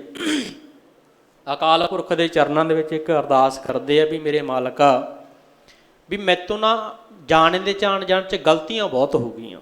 ਦੇਖੋ ਪਹਿਲਾਂ ਹੀ ਮੰਨੀਆਂ ਭਗਤ ਰਵਿਦਾਸ ਜੀ ਨੇ, ਆਪਣੇ ਵਰਗਾ ਤਾਂ ਮੰਨਦਾ ਨਹੀਂ ਨਾ। ਮੈਂ ਕਹਿੰਦਾ ਕਮਾਲ ਦੇ ਆ ਭਗਤ ਰਵਿਦਾਸ ਜੀ, ਪਹਿਲਾਂ ਹੀ ਮੰਨੇ ਜਾਂਦੇ ਆ। ਆਪਣੇ ਵਰਗਾ ਤਾਂ ਗਲਤੀ ਕਰਕੇ ਕਹੂਗਾ, ਮੈਂ ਕਿਹੜਾ ਗਲਤੀ ਕਰੀਏ, ਕੋਈ ਕੁਦਰਤੀ ਹੈ। ਤੁਸੀਂ ਆ ਕੇ ਜਦੋਂ ਅਰਦਾਸ ਕਰ ਦਿਓ, ਅਸੀਂ ਕਹਿੰਦੇ ਨਹੀਂ ਹੈ ਗੁਰੂ ਕੋਲ ਆ ਕੇ ਵੀ ਅਸੀਂ ਗਲਤੀ ਕੀਤੀ। ਬੰਦਾ ਕਹਿੰਦਾ ਮੈਂ ਥੋੜ੍ਹੀ ਕੀਤੀ, ਦੂਜੇ ਨੇ ਕੀਤੀ, ਦੂਜੇ 'ਤੇ ਬਲੇਮ ਕਰਨਾ ਸ਼ੁਰੂ ਕੀਤਾ, ਜਿਹੜੀ ਪਹਿਲਾਂ ਗੱਲ ਕੀਤੀ। ਭਗਤ ਰਵਿਦਾਸ ਜੀ ਕਹਿੰਦੇ ਮੇਰੇ ਮਾਲਕਾ, ਮੇਰੇ ਵਰਗਾ ਕੋਈ ਨਹੀਂ ਹੋ ਸਕਦਾ। ਮੈਂ ਬੜਾ ਗਲਤੀਆਂ ਦਾ ਪੁਤਲਾ ਸੀ। ਮੈਂ ਤਾਂ ਜਾਣੇ ਵਿੱਚ ਅਣਜਾਣੇ ਵਿੱਚ ਨਾ, ਮੈਂ ਤਾਂ ਆਹ ਆਪਣਾ ਸਰੀਰ ਨੂੰ ਅਜਾਈ ਗਵਾ ਰਿਹਾ ਜਾਈ, ਪਰ ਮੇਰੇ ਤੇ ਹੁਣ ਕਿਰਪਾ ਕਰਦੀ। ਕਹਿ ਰਵਿਦਾਸ ਉਦਾਸ ਦਾਸ ਮਤ ਪਰ ਹਰ ਕੋਪ ਕਰੋ ਜੀ ਦਿਆ। ਮੇਰੇ ਕਰੂਪ ਤੇ ਮੇਰੇ ਮਾਲਕਾ ਹੁਣ ਕਿਰਪਾ ਕਰ ਦਿਓ, ਬਖਸ਼ਿਸ਼ ਕਰ ਦਿਓ ਕਿ ਮੈਂ ਆਪ ਜੀ ਦਾ ਦਾਸ ਬਣ ਜਾਵਾਂ, ਕਿ ਮੈਂ ਪ੍ਰਵਾਨ ਹੋ ਜਾਵਾਂ, ਮੇਰਾ ਸਰੀਰ ਮੇਰਾ ਤਨ ਆਪ ਹੀ ਦੇ ਲੇਖੇ ਦੇ ਵਿੱਚ ਲੱਗ ਜਾਏ। ਕਹਿ ਰਵਿਦਾਸ ਆਸ ਲੱਗ ਜੀਓ ਚਿਰ ਭਇਓ। ਦਰਸ਼ਨ ਦੇਖੇ ਵਾਲਾ ਸਿਧਾਂਤ ਜਿਹੜਾ ਭਗਤ ਰਵਿਦਾਸ ਜੀ ਨੇ ਜ਼ਿਕਰ ਕੀਤਾ ਹੈ। ਸੋ ਗੁਰੂ ਸਹੁਰੇ ਨਾਲ ਸ਼ਬਦਾਂ ਦੇ ਨਾਲ ਹੀ ਸਮਾਪਤੀ ਹੈ ਜੀ। ਭੁੱਲਾ ਚੁੱਕਾਂ ਦੀ ਖੇਮਾ ਆਪ ਸਰੋਤ ਸੰਗਤ ਬਖਸ਼ਣ ਯੋਗੋ ਤੇ ਧੰਨ ਧੰਨ ਸਾਹਿਬ ਸ੍ਰੀ ਗੁਰੂ ਗ੍ਰੰਥ ਸਾਹਿਬ ਬਖਸ਼ਣ ਹਾਰਨ ਬਖਸ਼ ਲੈਣਾ ਜੀ। ਆਓ ਸੋਦਰ ਚੌਂਕੀ ਦਾ ਸਮਾਂ ਹੋ ਚੁੱਕਿਆ, ਸ਼ਬਦ ਕੀਰਤਨ ਨਾਲ ਜੁੜਨ ਦਾ ਯਤਨ ਕਰੀਏ ਜੀ। ਸਾਰੀਆਂ ਸੰਗਤਾਂ ਦਾ ਬਹੁਤ ਬਹੁਤ ਬਹੁਤ ਧੰਨਵਾਦ। ਜਿਉਂ ਆਖਦੇ ਹਾਂ ਜਿਨ੍ਹਾਂ ਨੇ ਪਿਆਰ ਤੇ ਸਤਿਕਾਰ ਦੇ ਨਾਲ ਬੈਠ ਕਰਕੇ ਗੁਰੂ ਦੀ ਬਾਣੀ ਨੂੰ ਤੇ ਗੁਰੂ ਦੀ ਸ਼ਬਦ ਵਿਚਾਰ ਨੂੰ ਸਰਵਣ ਕੀਤਾ ਹੈ। ਆਪ ਸਰੋਤ ਸਿੰਘ ਦਾ ਧੰਨਵਾਦ ਜੀ। ਗੁਲਾਮ ਫਤਿਹ। ਵਾਹਿਗੁਰੂ ਜੀ ਕਾ ਖਾਲਸਾ, ਵਾਹਿਗੁਰੂ ਜੀ ਕੀ ਫਤਿਹ।